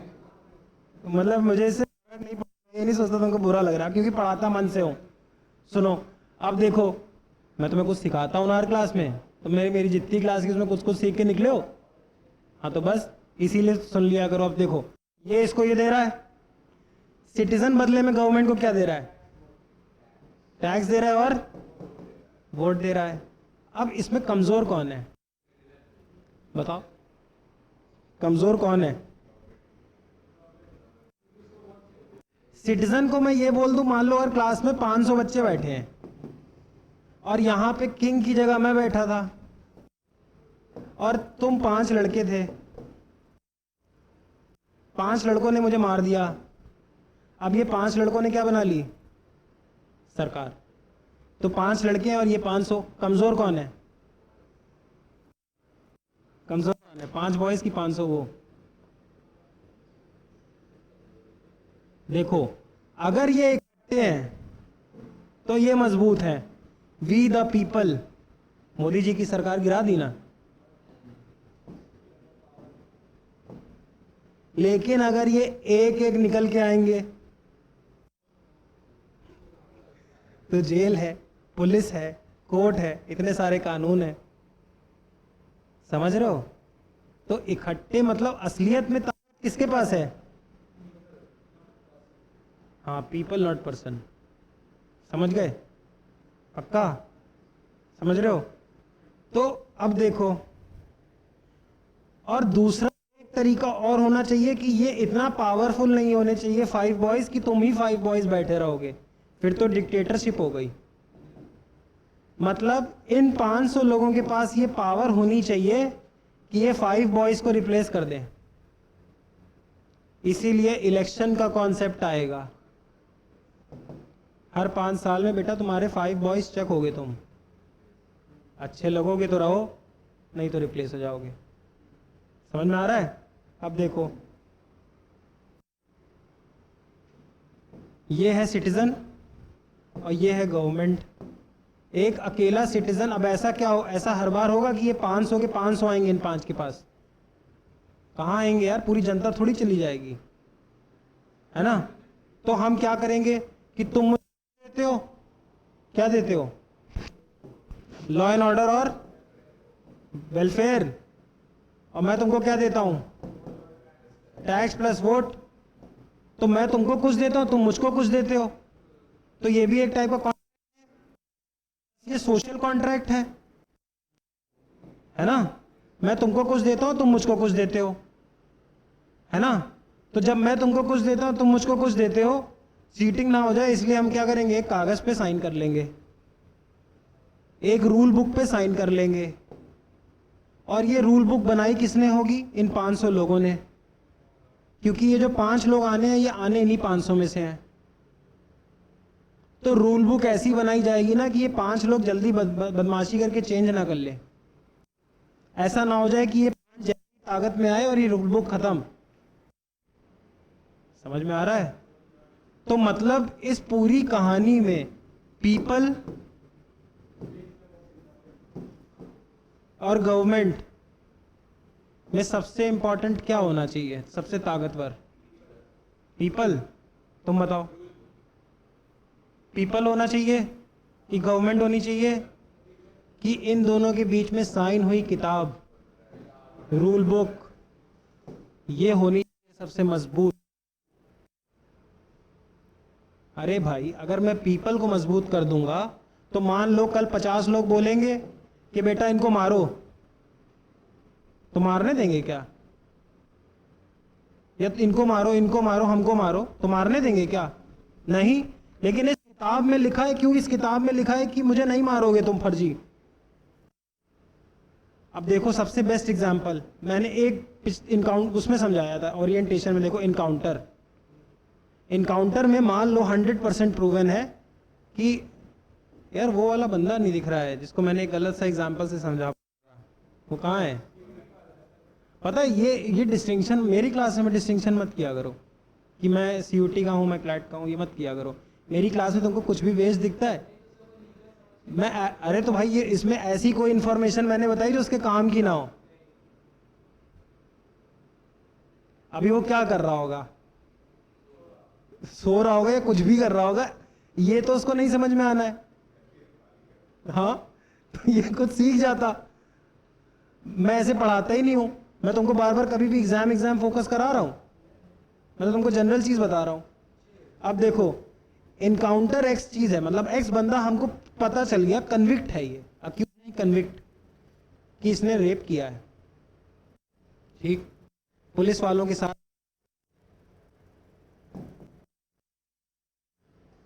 अब इस रूल बुक में पॉइंट नंबर 21 जो है आर्टिकल 21, अब मैं पॉइंट नहीं आर्टिकल बोलूंगा। आर्टिकल 21 कहता है राइट टू लाइफ, जीने का अधिकार है। अब जब मेरा जीने का अधिकार है तो मेरी जान या तो नेचुरली चली जाए या मेरी जो लाइफ है वो एक प्रोसीजर के तहत ही ली जा सकती है। प्रोसीजर के तहत मतलब फांसी, कि कोर्ट बोल रहा है मार दो इसको, समझ रहे हो। पुलिस के पास ये पावर कहां से आई कि मैं इसको गोली मार दूं। कोर्ट कभी बोलता है गोली मार दो, कोर्ट फांसी चढ़ाएगा, जज फांसी चढ़वाएगा ना भाई। अगर पुलिस को मारने का अधिकार दे दोगे तो अपने आप को इसकी जगह रख के देखो, क्या पता इसकी सही से सुनवाई ना हुई हो। और अगर तुम रेप कन्विक्ट थे भी तो तुमको किसने पावर दिया मारने का। गवर्नमेंट पावर दे देगी कि मार दो। अब वो तो पुलिस बोलती है ना कि भाग रहा था, कि भाग रहा था। अब देखो समझो, क्योंकि जो ये जो 500 लोग बैठे हैं ना ये है बेवकूफ। भी है democracy is the government of the फूल्स। कैसे, मान लो हम लड़ रहे हैं ठीक, और उमाम लड़ रहे हैं। उमाम ने पैसे बांट दिए तुम सबको और तुमने उमाम को चुन लिया। हम ये नहीं कह रहे हम उमाम से बेटर हैं, लेकिन हम कुछ कर नहीं सकते, समझ रहे हो। क्योंकि democracy is the government of the fools, हर आदमी के पास एक वोट है। हम पढ़ें और समझें और पॉलिसी बनाएं कि हम तुमसे जा जाके वोट मांगे, लेकिन जो जा जाके वोट मांगेगा वो सरकार में आ जाएगा अल्टीमेटली, क्योंकि फर्क नहीं पड़ता। डेमोक्रेसी इज द गवर्नमेंट, बस डेमोक्रेसी से बेटर अभी कुछ है नहीं। नहीं तो एरिस्टोटल खुला बोलता है कि democracy is the government of the फूल्स, और कई हद तक की बात सही है। तुम चाहे अनपढ़ हो, तुम चाहे एकदम बेवकूफ हो, तुम चाहे क्रिमिनल हो, तुम एक नासा के साइंटिस्ट हो और एक एकदम अक्खड़ गंवार क्रिमिनल, वोट की वैल्यू दोनों की बराबर है। तो गवर्नमेंट ऑफ द फूल्स मतलब अगर तुम्हारे पास भीड़ है, तुम चाहे जितने बड़े गंवार हो, चाहे जितने गधे हो, तुम सत्ता में आ जाओगे। इस चीज को माइंड मत करना, वो गलत नहीं है डेमोक्रेसी, लेकिन तुम समझो इससे बेटर कुछ नहीं है पर बेस्ट भी नहीं है। इससे बेटर कुछ नहीं है पर सबसे बेस्ट भी नहीं है। बेस्ट कहां से है यार, कोई कैसे आएगा, पावर में आ ही नहीं पाएगा, क्योंकि अल्टीमेटली तो भीड़। अब भीड़ तुमको पता है बहुत तरीके हैं भीड़ लाने के। ठीक, अब देखो, अब सबसे पावरफुल इसको बनाना है। अब मतलब आर्टिकल 21 कहता है कि एक नियम के तहत ही मौत मिलेगी और तुम इनकाउंटर कर देते हो। तुम इस रूल बुक का वायलेशन कर रहे हो ना। अब मजा आ रहा है लोगों को, क्योंकि ये 500 लोग बेवकूफ हैं, ये खुश हैं, ये नहीं सोच रहे हैं इन 500 में से तुम भी कभी यहां पे आ सकते हो। और जरूरी नहीं है तुम कन्विक्ट ही हो, क्या पता अक्यूज्ड हो। कई बार तुम देखो अक्यूज मार देती है पुलिस। अच्छा, विकास दुबे केस, मैं ये नहीं कह रहा हूं विकास दुबे वॉज राइट, प्लीज मैं उसको सपोर्ट नहीं कर रहा हूं, लेकिन कोर्ट में बात होती ना। अतीक अहमद, कितना भी बड़ा वो क्रिमिनल हो, मैं कह रहा हूं सब कुछ उसने किया हो, पर तुम्हारी जुडिशियल कस्टडी में आ गया था ना, तुम कोर्ट को डिसाइड करने देते। कोर्ट को डिसाइड करते, कोर्ट उसको सजा सुनाता, उसके बाद उसको फांसी होती। तुम क्यों मार रहे हो? अब तुमको इसमें मजा बहुत आएगा, लेकिन तुम किसी दिन अतीक अहमद की जगह खड़े हो जाओगे तब। अरे मान लो तुम पे कल को कोई लड़की कह दे, कोई XYZ लड़की कह दे, पुलिस तुमको उठा के ले जाए और फिर तुमको कहीं से लड़की या कोई भी कोई पैसे खिला दे और इनकाउंटर कर दे, और पुलिस ये बोल दे कि ये भागने की कोशिश कर रहा था जीप से, क्या प्रूफ है? कम से कम तुमको एक वकील मिलेगा, तुम्हारी बात रखेगा, हो सकता है तुम बच जाओ। तुम मान सकते हो कि वो भागी, क्या पता। जॉली LLB 2 देखो। अरे भाई ये मैं पुलिस, मैं SP हूं मान लो, ठीक है, मैंने कहीं से पैसे बोला नीचे, बट मान लो मुझे कहीं से कुछ फेवर मिल गया और मुझे पता है कि आगमन को मारना है, ठीक है। अब मैं आगमन के पैंट में या कुछ में भी कुछ ऐसी चीज डाल दूं या आंखों में कुछ डाल दूं, मिर्ची विर्ची डाल दूं, कुछ भी डाल दूं, अरे भागेगा ना इधर उधर। और मैं वीडियो बनाऊं कि भाग रहा था और मैं इसको शूट कर दूं। रूल ऑफ लॉ है। तुम हमेशा ये चीज याद रखो, जब इन पीपल ने, ये 500 लोगों ने ये 5 बॉयज यहां बैठाए थे, तो इस गारंटी आए थे कि ये जो तुम यहां रूल करोगे, मेरी प्लेस में किंग मान लो यहां पे बैठा था, इसकी जगह जब तुम रूल करोगे तो एक रूल बुक के तहत करोगे, क्योंकि अगर तुम इस रूल बुक के तहत नहीं करोगे तो फिर इस भाई 5 खाए उससे अच्छा तो एक ही खा ले। समझ रहे हो? पक्का? तो अल्टीमेटली सबसे इंपॉर्टेंट ये बुक हो गई। ये मेरे कन्विंस करने से मत मानो, खुद बोलो। 100% ये बुक सबसे इंपॉर्टेंट हो गई। पक्का? बोलो बोलो। क्या?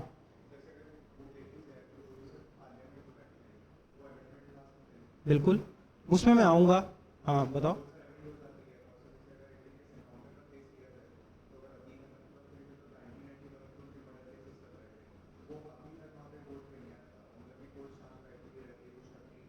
ठीक है, ठीक है, तो पुलिस को पावर किसने दी?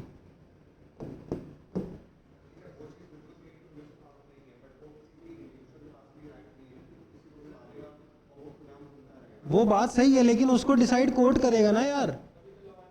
क्योंकि तुम समझो एक चीज है, देखो मैं तुम्हारी बात पूरी समझूंगा। एक जॉन रॉल्स नाम का आदमी है, नाम याद रखना जरूरी नहीं है, वो कहता है व्हील ऑफ इग्नोरेंस। मतलब वो ये कहता है व्हील ऑफ इग्नोरेंस, व्हील का मतलब होता है पर्दा। वो कहता है जब भी कानून बनाओ तो ये सोच के कानून बनाना चाहिए जैसे मैं कानून बनाने की स्थिति में हूँ। तो मुझे कानून बनाते वक्त ये सोचना चाहिए कि मेरे आगे एक पर्दा लगा है और पर्दे के पीछे अच्छी दुनिया, बुरी दुनिया, खराब दुनिया सारी है, और मुझे ये नहीं पता है कि जैसे मैं कानून बनाऊंगा तो मैं किधर डाला जाऊंगा। मतलब जैसे मान लो इधर अमीर है, इधर गरीब है, ठीक, और मैं यहाँ बैठा हूँ कानून बनाने, तो मेरे आगे एक पर्दा लगी होनी चाहिए। जब मैं कानून बनाऊँ तो मैं बैलेंस करके बनाऊँ, क्योंकि इस पर्दे को हटने के बाद मुझे ये नहीं पता होना चाहिए मैं इधर गिरूंगा या इधर। मान लो मैंने अमीरों के फेवर में लॉ बनाया और पर्दा हटते ही मैं गरीबों में गिरा दिया गया, तो दिक्कत हो जाएगी ना। या मान लो मैंने गरीबों के फेवर में लॉ बनाया और पर्दा हटते ही मैं अमीरों में डाल दिया गया, तब भी दिक्कत हो जाएगी। तो मुझे लॉ ऐसा बनाना चाहिए जो क्या हो, मैं जब यहां पे गिरूं चाहे यहां पे गिरूं तो मेरे लिए वो अपॉर्चुनिटी बराबर दे रहा हो। अभी अमेंडमेंट पे आएंगे। अब ये जो किताब है, इस किताब को हम इतना मजबूत भी नहीं बना देंगे कि इसको चेंज ही ना किया जा सके। इसमें लूप होल्स तो डालेंगे। क्यों डालेंगे? अरे भाई क्योंकि सोसाइटी चेंज होगी, समय चेंज होगा। जैसे इस किताब में हमने एक पॉइंट डाला हुआ है, अभी तो समझाया था कि एक यूनिफॉर्म सिविल कोड बनाएंगे, मतलब चाहे किसी भी धर्म के हो, सिविल लॉ सेम होंगे। बट हमने इस किताब में कुछ ऐसे डाल दिए कि उनको हम डाल देते हैं, पर हम आज उसको इम्प्लीमेंट नहीं करेंगे क्योंकि हमारे पास अभी इतने पैसे नहीं है कि हम इम्प्लीमेंट कर पाएं। क्योंकि तुम ये चीज याद रखो, जब कॉन्स्टिट्यूशन बन के तैयार हुआ है तो हम 1950 में हैं, तो जरूरी नहीं है स्टेट के पास तब इतनी ताकत हो, पर स्टेट को ये तो पता था ना ये सही है। अब जैसे देखो, इसी में कॉन्स्टिट्यूशन के आर्टिकल 41 में एक चीज लिखी है कि मेन और वुमेन इनको जो पेमेंट होती है वो बराबर होनी चाहिए, पर होती है क्या मेन और वुमेन की पेमेंट बराबर? कहाँ होती है? बॉलीवुड स्किल पे रहता है, बट वो कहते हैं कि हमारा ये काम है कि हमें इन्हें बराबर करना है। इसी में जैसे लिखा था मैटरनिटी बेनिफिट मिलेगा, मैटरनिटी हॉलीडेज मिलेंगी, कि अगर कोई मम्मी बनने वाला है तो उसको छुट्टियां दो, आप देने लगे। अब साधन है, दे सकते हैं, पर 1950 में नहीं थे। तो अभी भी उसमें बहुत सारी चीजें हैं जिनको हम इम्प्लीमेंट नहीं कर पाते, पर ये हमारी प्रायोरिटी नहीं थी। इसी किताब में हमने एक चीज लिख दी, जैसे मान लो पॉइंट नंबर 324 में कि चुनाव कराने के लिए एक इलेक्शन कमीशन होगा, तो इलेक्शन कमीशन होता है। में जो बड़ी नौकरियां हैं, इंडियन एडमिनिस्ट्रेशन, आईएएस, आईपीएस, इसको चुनने के लिए आर्टिकल 3 एक होगा यूपीएससी। अगर कल को कोई किसी के साथ गलत होता है तो सबसे बड़ी न्यायालय होगी आर्टिकल 124 में सुप्रीम कोर्ट, ये भी लिख दिया इसमें। समझते जाओ। अब देखो इंपॉर्टेंट आर्टिकल समझो। अब जैसे हमने क्या किया, हमने ये बुक बनाई। जब ये बुक बनाओगे, जिसका नाम क्या रखोगे? मैं कॉन्स्टिट्यूशन को मदर ऑफ ऑल लॉज बोल दूं? इसके नीचे जो भी इस देश में किताबें बनेंगी वो इसके हिसाब की ही बनेंगी। अगर कोई ऐसी किताब या ऐसा कानून बन गया जो इसके दायरे के बाहर हुआ तो वो किताब गलत हो जाएगी। तो मैं इसको मदर ऑफ ऑल लॉज बोल दूं? बोल सकता हूं ना? अब तुम मुझे ये बताओ, जब तुम ये किताब बनाओगे, तुम 5 लोगों ने, मान लो कोई 5 लड़कों ने ये किताब बनाई इन 500 लोगों के लिए, तो 5 लड़कों को हमेशा ये डर होगा ना कि कोई एक दूसरे को मार के एक ना बैठ जाए? नहीं होगा। इतना भरोसा कैसे हो सकता है भाई? जब तुमने एक को मार दिया तो तुम आपस में भी तो एक दूसरे को मार सकते हो कि ऐसा करेंगे भाई, मैं पहले पहुंच जाऊंगा और ये 4 लोग हैं, इनको 5-5 लाख रुपए में टपका दो, फिर मैं वहां कुर्सी पे बैठ जाऊंगा। पाकिस्तान में यही हुआ। देखो पाकिस्तान आज़ाद हमारे टाइम पे हुआ था, पर पाकिस्तान में आ गई थी ना डिक्टेटरशिप, मिलिट्री रूल है तो एक तरीके की डिक्टेटरशिप। अभी भी एक तरीके, देखो army is very strong there.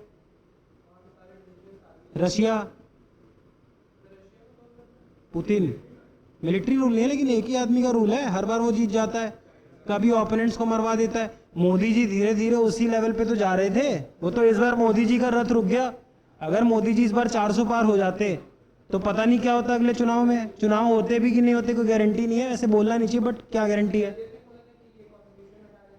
जिसने बोला, उसके कई एमपीज ने इस बार रैली में बोला था कि हमको कौन, देखो अभी मैं तुमको क्या बोल रहा हूँ, ये किताब चेंज भी हो सकती है, पर इस किताब को तुम बताओ, इस किताब को चेंज करना मुश्किल होना चाहिए आसान? बहुत मुश्किल। ये भी नहीं होना चाहिए कि चेंज नहीं होगी, क्योंकि अगर ऐसा कह दिया बिल्कुल चेंज नहीं होगी तो भैया 1950 में लिख के गए हो, 2050 में रोबोट आ जाएंगे तो रोबोट्स के भी तो कुछ राइट आएंगे, तो चेंज करना तो जरूरी है, पर इतना चेंज करना भी नहीं आसान होना चाहिए कि पूरी किताब ही चेंज कर दी। तो इसीलिए देखो कॉन्स्टिट्यूशन में जब चेंज करने होते हैं तो 2/3 बहुमत चाहिए होती है लोकसभा में, 2/3 राज्यसभा में, प्रेसिडेंट चलो हाथ में ही बैठा है। तो ये तुम अपने साथ बैठी थी, मानो हम बीजेपी के बैठ गए, तो 2/3 लोकसभा में चाहिए, 2/3 राज्यसभा में चाहिए। राज्यसभा में एमपी स्टेट से, तो ज्यादा जगह सरकार बनाओ। समझाऊंगा मैं, धीरे धीरे मैं समझाऊंगा, डरो मत। अब ये नहीं मिल रहा।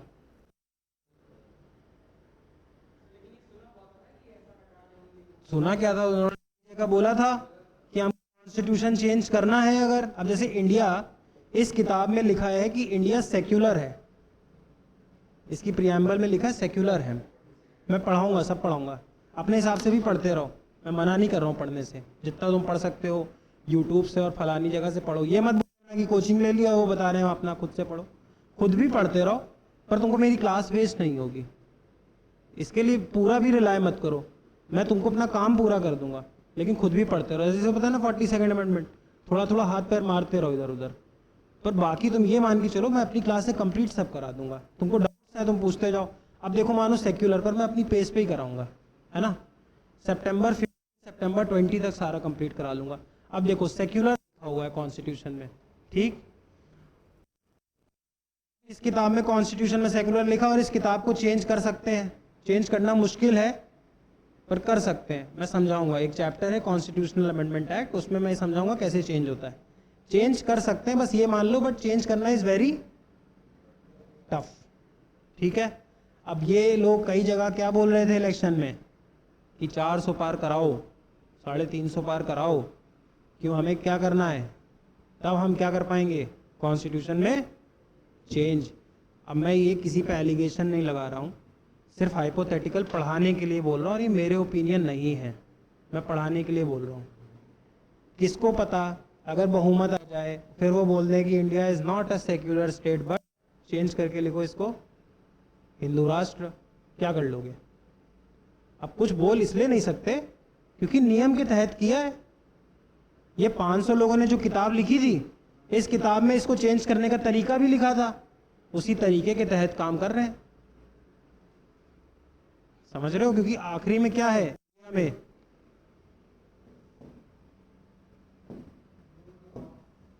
लॉ के तहत ही तो काम किया, कॉन्स्टिट्यूशन बदल दिया। समझ में आया? पक्का है ना? कॉन्स्टिट्यूशन को मदर ऑफ ऑल लॉ बोल दूं? कॉन्स्टिट्यूशन को मैं बोल सकता हूं कि it limits the power of government. बोलो, it limits the power of. अब गवर्नमेंट, ये दिमाग में क्यों आएगा, ये बैठे हैं वो 5 लोग, ये बैठे हैं वो 500 लोग, ये 5 लोग सरकार चला रहे हैं, पर ये 5 लोग किस के तहत सरकार चला रहे हैं, इस बुक के तहत। और ये बुक एक तरीके से इनकी पावर को रोक ही तो रहा है कि हर 5 साल में चुनाव होंगे, बदमाशी करोगे सुप्रीम कोर्ट है, इलेक्शन कमीशन होगा, है ना, लोगों के पास खुद के राइट्स होंगे। तो एक तरीके से it is limiting the power of the government, it is mother of all laws, है ना? यहां तक समझ में आया? अब एक बात बताओ, ये जो बुक बनाई, इसमें पहला पॉइंट क्या डलना चाहिए? Happy holidays? हाँ, पहली किताब में पहले पॉइंट में बोल दोगे? पहली किताब इंडिया नहीं होनी चाहिए। पहले तो ये इस किताब में लिखो कि ये जो लिख रहे हो ये किसके लिए लिख रहे हो। ऐसा थोड़ी तुम 5 लड़के बैठ के ब्रह्मांड का बना दोगे लॉ। पहले तो ये बताओगे ना ये किताब किस पे चलेगी। अब तुम यूएस चले गए, वहां बोल रहे हो कॉन्स्टिट्यूशन के हिसाब से काम क्यों नहीं कर रहे हो भाई, तो वो बोलेगा कौन सा कॉन्स्टिट्यूशन। पहले तो तुम डिसाइड करोगे कि ये किताब किस एरिया तक एप्लीकेबल होगी। जैसे मान लो ये हिंदुस्तान का मैप है, ये श्रीलंका है, तो ये किताब यहां तक लगेगी, यहां आते ही ये किताब खत्म।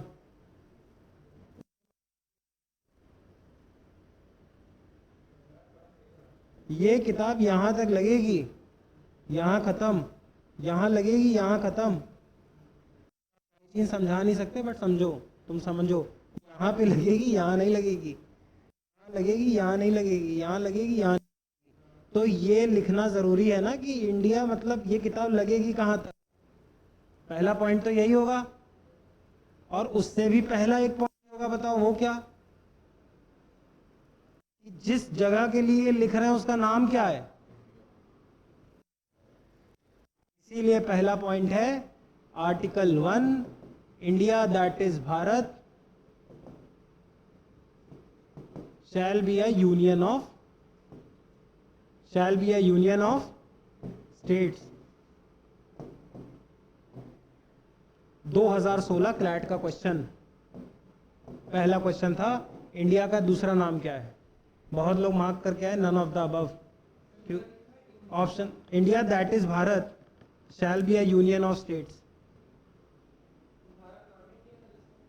भारत नाम है तभी तो अभी बहस चल रही थी। अब सरकार चली गई तो अब ये बहस नहीं होगी, लेकिन अगर ये आ गए होते ना 350 400, गारंटी 2 से 3 साल के अंदर इंडिया का नाम भारत हो चुका होता। क्योंकि क्योंकि क्योंकि बता रहे हैं, देखो इससे देखो, हाँ, क्योंकि तुम इसमें कुछ बोल नहीं पाते, कोई भी इसमें कुछ बोल नहीं पाता। क्यों नहीं बोल पाता? कॉन्स्टिट्यूशन में ही नाम लिखा है भारत। जब कॉन्स्टिट्यूशन हमारा बन रहा था ना तो बहस हुई थी बहुत लोगों में, वो कह रहे थे भारत नाम रखो, कुछ कह रहे थे इंडिया। उसका अंतर देखो, समझो क्यों। वो ये कह रहे थे इंडिया नाम ब्रिटिशर्स ने दिया है, इंडिया नाम ही नहीं था इंडिया का। अब ब्रिटिश वो ये कह रहे थे कि हम अभी अभी आज़ाद हुए हैं। अरे मान लो तुम मेरे गुलाम हो, तुम सब मेरे गुलाम हो, और मैं तुमसे पूरी पीढ़ी 200 साल से राज कर रहा हूँ। 200 साल बाद तुम पैदा हुए और तुमने मुझे खदेड़ भगाया, तो तुम सबसे पहले क्या बोलोगे कि पहले तो इस घर का नाम मैंने रख रखा था अपने हिसाब से। तो कुछ लोग तो ये बोलेंगे ना, पहले नाम बदलो, नाम ही गुलामी है। तो मैं बहुत लिबरल आदमी हूं, लेकिन इस चीज में मैं भारत का सपोर्ट करता हूं, भारत वर्ड का बहुत लिबरल हूं, लेकिन इस चीज में मैं सच में सपोर्ट करता हूं। क्योंकि तुम एक बात बताओ, फ्रेंच लैंग्वेज है, फ्रेंच लैंग्वेज है, फ्रांस नाम रख दिया, जर्मन बोलते हैं जर्मनी रखा, स्पेन ने अपने हिसाब से नाम रखा, सबने अपने अपने हिसाब से नाम रखा, लैंग्वेज भी रखी, लेकिन तुम वो नाम यूज कर रहे हो जो ब्रिटिशर्स ने तुमको नाम दिया। क्यों? मैं तो इस चीज में बिल्कुल फेवर में नहीं हूं, चाहे मुझे लोग कितना भी गंदा। हाँ, हिंदुस्तान बात का नाम है भाई, हिंदुस्तान ही बात का नाम है। मैं हिस्ट्री पढ़ाऊंगा और लंबा हो जाएगा। हिंदुस्तान बात का नाम है। हिंदू कुश माउंटेन था पाकिस्तान, तो ऐसा बोलते थे जो हिंदू कुश के इस पार रहते हैं वो हिंदू सिंधु हिंदू नाम की नदी थी, सिंधु नदी मतलब इंडस रिवर। और जो इधर के लोग होते हैं इराक साइड के, वो सिंधु नहीं, ग्रीक जो है वो सिंधु प्रोनाउंस नहीं कर पाते हैं, वो सिंधु को हिंदू बोलते थे। तो सिंधु के पार रहने वाले सिंधवी, तो सिंधु को बोलते थे हिंदू, हिंदू, तो वो बोलने लगे हिंदुस्तान।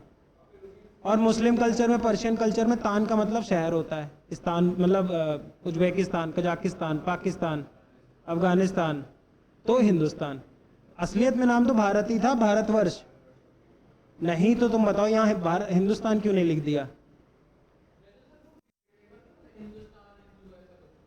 अरे वो डिबेटेबल है, वो हिस्ट्री है यार। अब देखो वो भी तो बात ये है कि वो भी, हाँ एग्जैक्टली, वो भी तुमको किसी देखो तुम्हारे लिए तो वो भी फॉरेनर हुआ ना, वो भी तुमको नाम मिला है। मान लो तुम्हारा एक घर है, पहले इस पे कोई रूल करके गया, उसने अपने हिसाब से नाम रखा, फिर तुम्हारा एक घर बना, तुम्हारा रख के चला गया, अब नाम मान ले। मैं इंडिया नाम पे ये कह नहीं रहा हूँ, मैं सच में बहुत लिबरल बात करता हूँ, लेकिन चीज में मैं सपोर्ट करता हूँ कि अगर तुम इंडिया की जगह भारत भी रखते हो तो नथिंग बैड भाई। कॉन्स्टिट्यूशन खुद बोलता है India that is Bharat shall B A union of states, और इंडिया नाम ब्रिटिशर्स ने दिया हुआ है, ब्रिटिश नाम है। ठीक, पहला पॉइंट है India that is Bharat shall B A union of states, union of states. तो पहला पॉइंट तो ये आ गया कि इंडिया के दो नाम है, क्या? इंडिया और भारत। दूसरा मतलब है इसमें पॉइंट पकड़ने वाला, यूनियन ऑफ स्टेट्स, मतलब अलग अलग स्टेट्स मिलके इंडिया बनाते हैं। UP, Uttarakhand, Bihar, UP, Uttarakhand, Bihar, Maharashtra, MP, ये सारे हैं ना स्टेट्स। देखो ये क्यों हुआ? जब आज़ादी मिली तो ये बोला गया कि जिसको इंडिया में रहना वो इंडिया में रह जाए। ब्रिटिशर्स ने बोला, अरे जब 47 में आज़ादी मिलेगी उससे पहले तो ब्रिटिश रूल कर रहा था, तो ब्रिटिशर्स का कैबिनेट मिशन प्लान आया था, मैं बाद में समझाऊंगा, अपने लिए इंपॉर्टेंट नहीं है। इन्होंने बोला था जिसको इंडिया में रहना इंडिया में रहे, जिसको पाकिस्तान जाना है वो पाकिस्तान जाए। और कुछ थे प्रिंसली स्टेट्स, रजवाड़े, जोधपुर, राजा रूल करते थे, रूल ब्रिटिश करता था, पर ब्रिटिश कहता था तुम रूल कर लो, तुम्हारी पॉलिसी वॉलिसी हम बस हम ज्वाइन क्या, मेरे नीचे रहो, बस मैं कुछ बोलूँगा नहीं। ब्रिटिशर्स बहुत चालाक थे भाई, उनको रूल करने में कोई इंटरेस्ट नहीं था, उनको पैसे कमाने थे। तुम अगर मेरी बात नहीं मानोगे तो मैं तुम्हें मार के ले लूँगा, और मेरी बात मानोगे तो चुपचाप अपना काम करते रहो। लगान मूवी देखी है? लगान में राजा साहब होते हैं, बस वैसे ही राजा होते थे। अब ये थे प्रिंसली स्टेट्स। अब इसमें कुछ प्रिंसली, सारे प्रिंसली स्टेट्स तो मोस्टली इंडिया आ गए। तीन लोग बदमाशी करने लगे, एक हैदराबाद, एक जूनागढ़, और एक तीसरा कश्मीर। इसको इंस्ट्रूमेंट ऑफ एक्सेशन से खींच लिया, साइन करा के जूनागढ़ में रेफरेंडम कराया, वोटिंग कराई, जीते। और इधर हैदराबाद में क्या हुआ, जो निजाम था, निजाम, तो निजाम आ नहीं रहा था इंडिया में, और निजाम ने उस समय, निजाम दुनिया का सबसे अमीर आदमी था, 2000 तक वर्ल्ड का रिचेस्ट आदमी था। तो निजाम ने बोला कि मैं नहीं आ रहा, और निजाम ने चला गया यूएन, यूनाइटेड नेशंस। हाँ, 1945 में यूएन बन गया था, यूएन चला गया शिकायत करने कि ये मेरे को जबरदस्ती घसीट रहा, आर्मी भेजेगा सरदार पटेल। तो यूएन ने बोला वो गलत बात, अगर इसको इंडिपेंडेंट रहना है रहने दो, क्योंकि ब्रिटिशर ने कहा था या तो इंडिया चले जाओ, पाकिस्तान अगर अकेले रहना रह लो। ब्रिटेन को तो इसी में फायदा था। सरदार पटेल ने बोला हैदराबाद यहां फंसता है, belly in the cancer, cancer in the belly, sorry cancer in the belly, cancer in the belly मतलब सरदार पटेल का कहना था कि अगर यहां पे हमारे एक ऐसी कंट्री आएगी बीचों बीच, तो ये इंडिया की सिक्योरिटी को हमेशा दिक्कत देगी। बांग्लादेश अलग कट लिया, पाकिस्तान अलग कट लिया, लेकिन ये बीचों बीच आ जाता। अगर या तो ये मिडिल पाकिस्तान बनाता या एक अलग कंट्री बनाता, दोनों में दिक्कत थी। इंडिया की सारी इंफॉर्मेशन, अभी तुम्हें घर के बीच में किसी ने घर बना दिया, ये तुम्हारा घर था, 3 लड़के थे मान लो, एक चाचा ने ये घर ले लिया, एक चाचा ने ये प्लॉट ले लिया, कोई दिक्कत नहीं। अब एक चाचा कह रहे हैं मैं यहां लूंगा,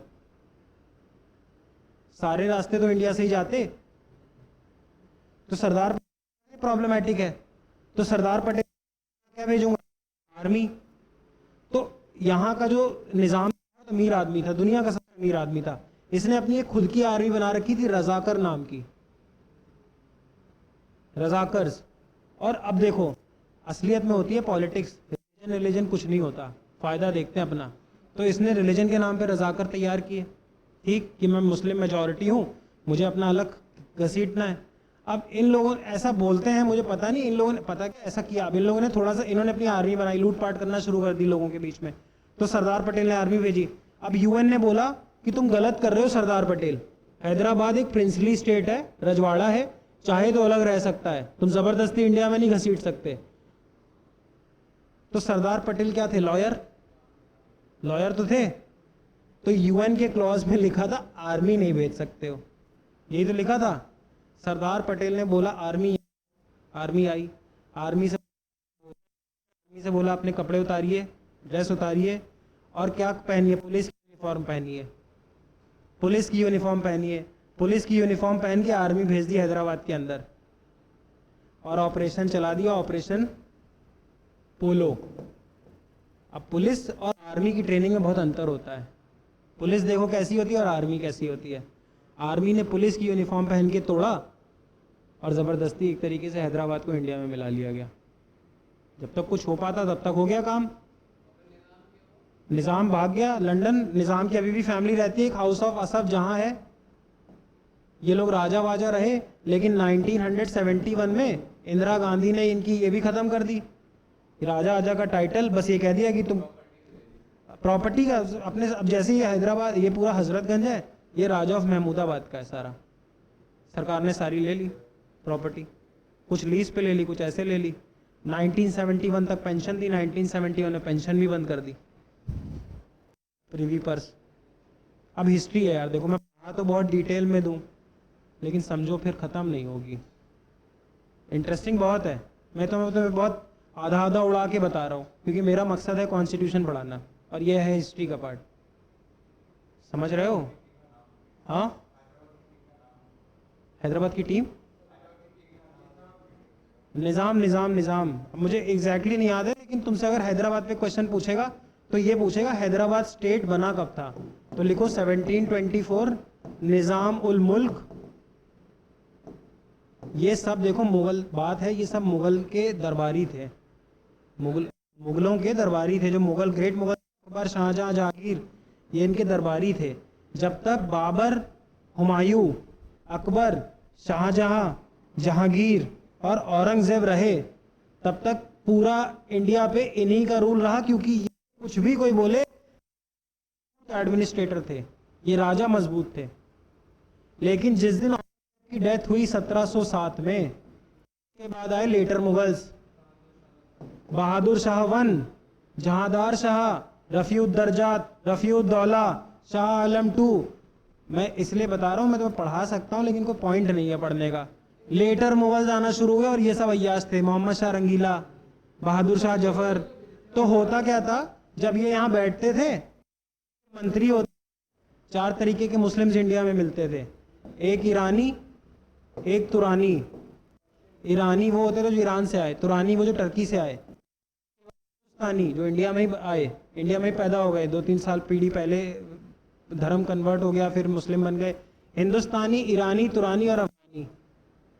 तो जब तक मजबूत राजा रहेगा, मान लो मैं राजाओं में बहुत मजबूत हूँ, तो तुम में किसी की हिम्मत नहीं होगी कि कुछ भी अलग पलग कर लूँ, क्योंकि तुमने जैसे अलग किया तो तुमको काट देंगे। लेकिन जब राजा वीक हो गया तो ये धीरे धीरे, बंगाल में एक नवाब आ गया, तब इंटरनेट नहीं था ना, उसने अपना अलग बना लिया। अवध में एक अलग नवाब आ गए। ये सब थे मुगल के गवर्नर। मुगल इनको भेजते थे कि जाओ वहां रूल करो। लेकिन जब इन्हें पता चल गया हमारा राजा साहब वीक हैं, तो इन्होंने मुगल को माना, लेकिन चलाई अपनी। ऐसे ही हैदराबाद बन गया, समझ रहे हो? तो अलग अलग नवाबों से बढ़ गए, उधर मराठा ताकतवर हो गए। बहुत बड़ी हिस्ट्री है। पर जब तक ये 6 मुगल रूलर रहे, बाबर, हुमायूं, शाहजहां, अकबर, जहांगीर, औरंगजेब, तब तक मुगल एम्पायर रहा। औरंगजेब की डेथ के बाद, औरंगजेब की डेथ होते ही टूट गया। ब्रिटिशर्स की, अरे ब्रिटिशर्स तो 1608 में आ गए थे इंडिया में, लेकिन यहां तक मजबूत था ना औरंगजेब। और इसके बाद मजबूत रहे। बाजीराव वन, जो मूवी आई थी, बाजीराव मस्तानी, बालाजी बाजीराव का बेटा बाजीराव वन, वो 1739 तक मराठा किंग का राजा था। इसने 20 साल की उम्र रूल किया और 42 वॉर लड़े, और इसका रिकॉर्ड है ये एक भी वॉर नहीं हारा। और मराठा ही रूल करते मुगल के बाद। बट 1761 में बैटल ऑफ प्लासी हो गया। बैटल ऑफ प्लासी बोल रहा हूँ, बैटल ऑफ पानीपत। और उस पानीपत के बैटल में यहां तक रूल करने लगे थे मराठा। अटक, यहाँ अटक है, तुमने सुना होगा पंजाब के पास एक अटक नाम का बेस है। अटक से कटक, कटक मतलब उड़ीसा, ये रूल करता था मराठा किंगडम एक टाइम पे। लेकिन हुआ 1761 में, इन्होंने ये गए यहाँ लड़ने पानीपत। अटक, अटक क्योंकि छत्रपति शिवाजी महाराज ने बोला था कि मैं अटक से कटक तक हिंदू स्वराज बनाऊंगा, हिंदू रूल बनाऊंगा। और मुस्लिम रूल हुआ करता था। ये वहां पहुंच गए। तो जब ये यहाँ पहुंचे, हिस्ट्री नहीं बस समझो, ये यहाँ पहुंचे पानीपत, तो इधर से अफगानिस्तान का रूलर आ रहा था, अहमद शाह अब्दाली। 1761 की बात है। ये अपने साथ मजबूत सेना थी। ये यहाँ जब पहुंचे तो इनसे बोला गया कि हमको बीच में मदद चाहिए होगी। तो यहाँ पे एक जाट, छोटा सा जाट किंगडम था। जाट किंगडम का रूलर था सूरजमल। तो इधर सूरजमल और इधर अवध। अवध में शायद शुजाउद्दौला था, मेरे को एग्जैक्टली नाम नहीं याद है। शुजाउद्दौला था, सिराजुद्दौला अलग है, शुजाउद्दौला था। तो ये जब यहाँ गए तो इन्होंने बोला कि मैं सूरजमल से मदद ले लूंगा और या तो अवध से मदद ले लूंगा। गलती हो गई इनसे, इन्होंने यहाँ पे सूरजमल से मदद ना लेके मदद ले ली शुजाउद्दौला से। जब बैटल हुआ तो शुजाउद्दौला अहमद शाह अब्दाली के साथ खड़ा था और यहाँ मराठा अकेले थे। अब इसमें हिंदू मुस्लिम मत समझना, इन्होंने मदद नहीं की सूरजमल ने। इन्होंने कहा कि बेटा तुम पहले मुझसे मदद नहीं ले रहे थे, क्योंकि दोनों यहाँ रूल करना चाहते थे अहमद। और दूसरा फायदा क्या था, मराठा यहाँ से रूल करते थे और तुम कभी महाराष्ट्र वगैरह घूमने जाओगे तो यहाँ पहाड़, प्लेटू है। तो इनका लड़ने का तरीका था ऐसे एरिया में। पानी जो है वो है मैदान, जैसे लखनऊ सीधा मैदान। तो ये इसको लड़ने का आइडिया था। वॉर था सर्दियों में, सर्दी भी इधर अच्छी पड़ती है। हम लोग को देखो सर्दी कम लगती है, मुंबई के लोगों को यहाँ सर्दी लगती है, हम लोग रह लेते, हम लोग को आदत है। और तो यहाँ बैटल हुआ, ये हार गए। हार इतनी ज्यादा तगड़ी हुई कि उसके डिसाइड तो नहीं हुआ कि इंडिया पे रूल कौन करेगा, ये डिसाइड हो गया कि मराठा तो नहीं करेंगे। फिर यहाँ से अंग्रेज मजबूत होते गए। इधर मैसूर में टीपू सुल्तान को मारा, इधर कर्नाटक में लोगों को मराठा किंगडम छीन लिया, सिंध छीन लिया। धीरे धीरे धीरे धीरे करके लगभग 1833 तक ऑलमोस्ट पूरे इंडिया पे ब्रिटिश रूल आ चुका था। तो वो 1600 में ही गए थे, टाइम लगा उनको। हाँ 200-250 साल लग गए। और फिर देखो ब्रिटिशर्स के साथ सबसे अच्छी बात क्या थी ना, ये एग्जाम में नहीं पूछेगा पर हमेशा याद रखो, ब्रिटिशर को जब पता होता था ना कि मैं इसको मार सकता हूं, तो इंडिया में लोगों की साइकी क्या होती है, मारो। ब्रिटिशर को पता है अगर मैं इसको मार लूंगा, मैं इससे मजबूत हूं, तो ब्रिटिश दोस्त बनाता है। क्योंकि जब तुम अपने से कमजोर को दोस्त बनाते हो ना, तो भले ही उस टाइम बेनिफिट ना मिले, लॉन्ग रन में हमेशा बेनिफिट मिलता है। तभी तो जीत जाते थे। जब ये नहीं तो तुम बताओ, फॉरेन से कुछ लोग आए, एक कंपनी आई, इंडिया में आबादी इतनी, रूल कैसे कर लिया? मैसूर बना था, टीपू मराठे थे, इधर रंजीत सिंह का पंजाब, मुगल इतने छोटे में ही रह गए थे, इनकी कोई बात। इन्हीं का चेला एक अवध का राजा नवाब, यहाँ कर्नाटक का, यहाँ हैदराबाद का नवाब। अब इस तरीके से बटा था, यहाँ कहीं छोटे में पोर्चुगीज, यहाँ कहीं फ्रेंच। अब ये इससे लड़ने जाए तो इन दोनों को मिला ले। और कहते क्या थे, जैसे मान लो ब्रिटिश ने बोला, ब्रिटिश बंगाल पे रूल करने लगे थे सबसे पहले, ब्रिटिश ने बोला कि मैं मैसूर लेने जा रहा हूँ। तो जब मैसूर में लड़ने जाते थे तो मराठा से कहते थे तुम भी चलो, और इससे कहते थे तुम भी चलो कर्नाटक से। तो क्या दोगे? ये कहते थे जब मैं इसको जीतूं तो ये तुम रख लेना, ये तुम रख लेना। आपस में ही लड़ते रहते थे ना। ये जो इंडिया का कॉन्सेप्ट आया है, ये चीजों पे लोग चिल्लाने चीखने लगते हैं। इंडिया जैसी कोई कंट्री थोड़ी थी, सब बटे हुए थे। अगर कोई पूछे ना, असलियत में ब्रिटिश इंडिया बनाया ही ब्रिटिशर्स ने। हाँ, इंडिया इंडस रिवर से, फिर ये लोग ब्रिटिशर्स बोलने लगे, इंडस रिवर यहाँ की मेन थी, इंडिया नाम पड़ गया, इंडिया ब्रिटिशर्स का नाम है। नहीं तो जब ब्रिटिश रूल करते थे 1873 में बोलते थे गवर्नर ऑफ बंगाल। 1813 में पहली बार वर्ड आया इंडिया, गवर्नर जनरल ऑफ, 1833 में गवर्नर जनरल ऑफ इंडिया। तब तक रूल कर चुके थे। समझ में आ रहा है?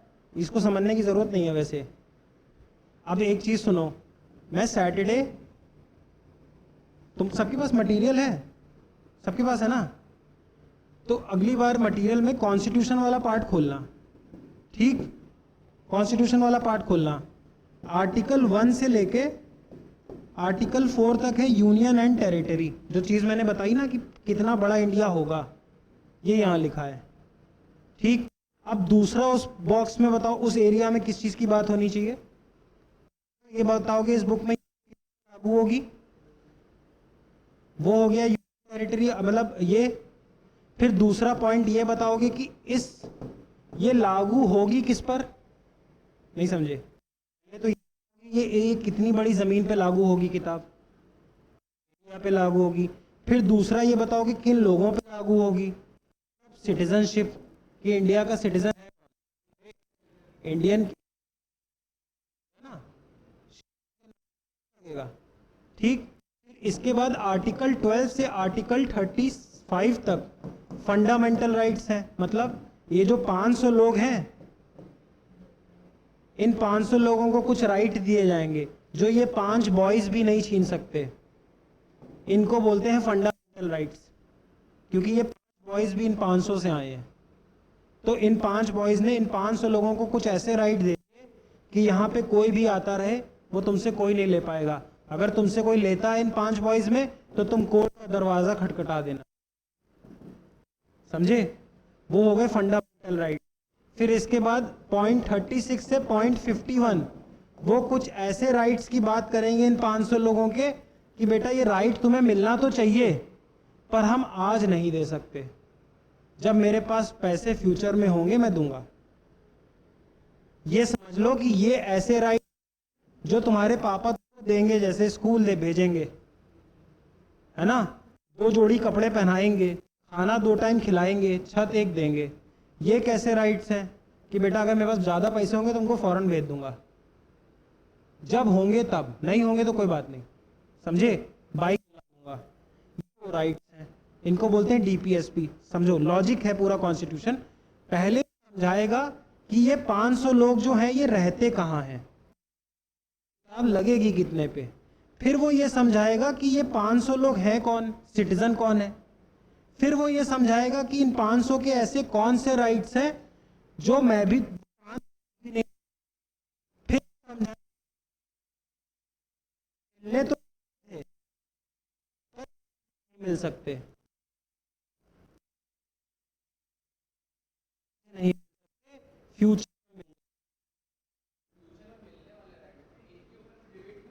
इनको मिलते रहते हैं। अब तुम जाके देखोगे 36 से 51 के बीच में 15 राइट्स हैं जो मिलने चाहिए। इसी में कुछ राइट मिल भी चुके हैं, जैसे आर्टिकल 40 मतलब पंचायत। देखो एक टेबल बन गई 40 के जीरो में, याद करने का तरीका बता रहा हूं। ये टेबल है, 5 लोग बैठ सकते हैं इस टेबल पे, 5 मतलब पंचायत। तो जब हम 1950 कॉन्स्टिट्यूशन बना तो ये बोला गया हम पंचायती राज बनाएंगे, मतलब नीचे लेवल पे भी सरकारें बनेंगी, प्रधान होगा, मेयर होगा। पर आज नहीं बना सकते, चुनाव कराना पड़ता है, फंड भेजने पड़ते हैं, आज नहीं करा सकते, फ्यूचर में कराएंगे। ये कब बोला? 1993 में पंचायती राज भी इंडिया में आया और अर्बन लोकल बॉडी आ गई, म्यूनिसिपैलिटी, मेयर। कब आया? बोला कब था? कहां लिखा था? 36 से 51 वाले राइट जो फ्यूचर में देंगे, तो उनमें से एक ही फ्यूचर का राइट था।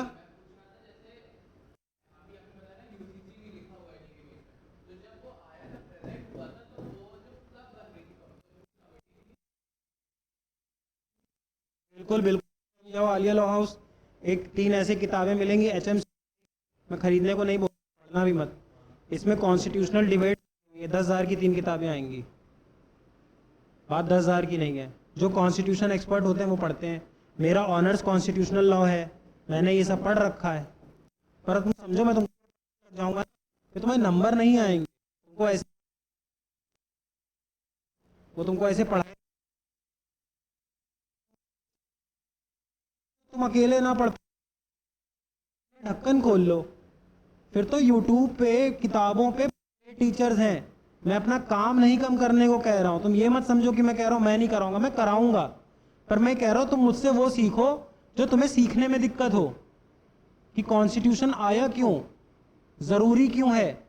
अब इसके बाद तो देखो मैं तुमको पढ़ाऊंगा, लेकिन इसके बाद जब मैं समझ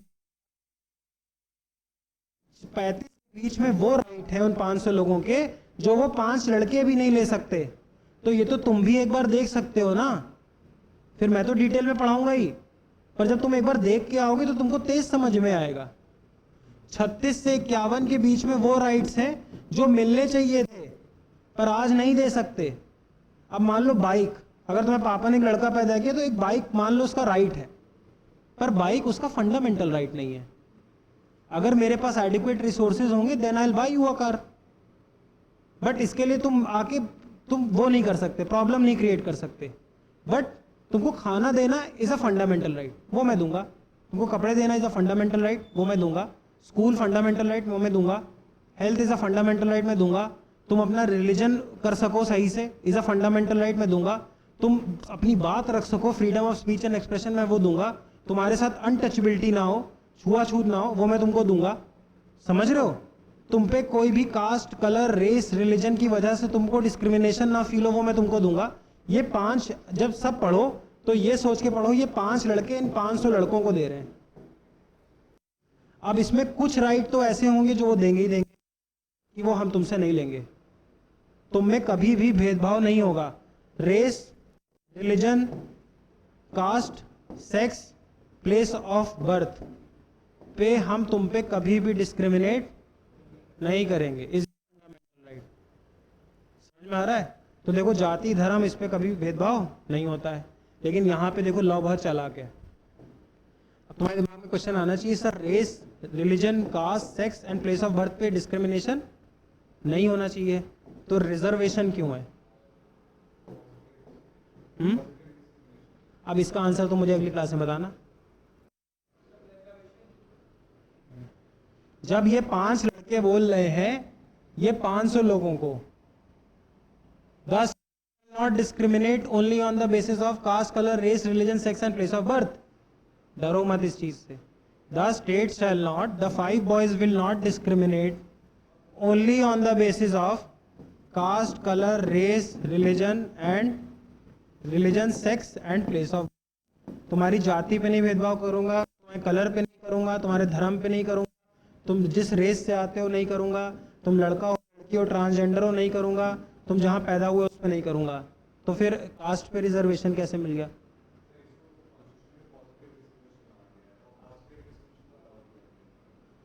देखो पॉजिटिव डिस्क्रिमिनेशन अलाउ किया गया। देखो तुम खुद बताओ, तुम अपने आंसर से हो, जाके लाइन पढ़ना।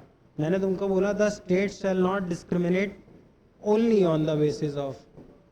मैं खाली caste, colour, sex, religion, place पे नहीं करूंगा, लेकिन कास्ट के साथ कुछ लगा दोगे तो कर दूंगा। कास्ट के साथ सोशल बैकवर्डनेस लगा दो, मैं डिस्क्रिमिनेट कर दूंगा। सेक्स के साथ फिजिकल वीकनेस लगा दो, मैं कर दूंगा। आर्मी में पहले लड़कियां अलाउड नहीं थी, तो ये तो डिस्क्रिमिनेशन था, लेकिन वो क्या बोलता था, सेक्स है, इस पर डिस्क्रिमिनेट नहीं करूंगा। पर सेक्स के साथ तुम फिजिकली वीक हो, अब मैं कर दूंगा। कास्ट पे डिस्क्रिमिनेट नहीं करूंगा, बट कास्ट के साथ सोशल बैकवर्डनेस लगा दो, मैं डिस्क्रिमिनेट कर दूंगा। रिलीजन पे डिस्क्रिमिनेट नहीं करूंगा, पर रिलीजन के साथ माइनॉरिटी वर्ड लगा दो, डिस्क्रिमिनेट कर दूंगा। लॉ है, तभी तो बोलते हैं कि काले कोट से बच के रहो। कौन से 3 कोट से बचना होता है? हाँ, पेटी कोट, सफेद कोट, काला कोट और पेटी कोट। कल समझाया नहीं था तुमको रेप वाला केस? वो लड़का पैथोलॉजी वाला, याद करो, जब मैंने बताया था कि जेल विजिट की थी तो वहां एक लड़का मिला था, रेप अक्यूज था, तो वहां से उसको खतरा कहां था? पेटीकोट। समझ रहे हो? हाँ, सफेद को डॉक्टर कौन चाहता है कि कब जाओगे? जब बीमार होगे। बीमार होना क्यों? पेटीकोट से। अब होमवर्क समझो, आर्टिकल 1 टू आर्टिकल 15 एक बार पढ़ के आना, बस इंटरेस्ट से पढ़ के आना, बोझ के तले मत पढ़ के आना। उससे होगा कि जब तुम पढ़ के आओगे, मैं अगली क्लास में निपटा दूंगा, उड़ाऊंगा नहीं, समझा दूंगा। रटना तो तुमको ही है, पर इसको जब एक बार पढ़ के आओगे तो फिर फायदा क्या होगा ना, मैं तुमको सीधे सीधे उन पॉइंट्स पे उठाऊंगा जिन पॉइंट्स पे तुम फंस रहे होगे। और तुम पढ़ के नहीं आओगे, फिर मैं तुमको वहीं से शुरू करूंगा, फंडामेंटल राइट, टाइम वेस्ट होगा। तुम मेरी बात मानो, चाहे तुम यूट्यूब वीडियोस देख लेना, ठीक, चाहे तुम कोई किताब पढ़ लेना, आर्टिकल 1 से 51 पे ग्रिप बना के आना। एग्जाम निकालना है ना कि मेरी जान ले लेनी, तुम ये तो नहीं सोच रहे हो कि नहीं तुम क्यों नहीं पढ़ाओगे, मैं ही पढ़ाऊंगा, पर तुम मुझसे वो बेनिफिट लो जो ज्यादा बेनिफिट दे। आर्टिकल 151 में कोई भी अच्छी यूट्यूब वीडियो देखना, 2-3 रैंडम वीडियोस देखना, ठीक, देख लेना, 1 to 51 पढ़ना। उसके बाद तुम मेरे साथ हम वो पॉइंट्स पढ़ेंगे, मैं तुमको गारंटी कह रहा हूं, जो पॉइंट्स वो नहीं पढ़ाएगा। ठीक, समझ में आया? चले, चलो, बाय बाय, मजा आया? बाय, नेक्स्ट वीक मिलेंगे। करंट अफेयर की क्लास कर लिया करो। हम तो चले जाएंगे यार, हमको काम रहता है, बस 5-7 मिनट।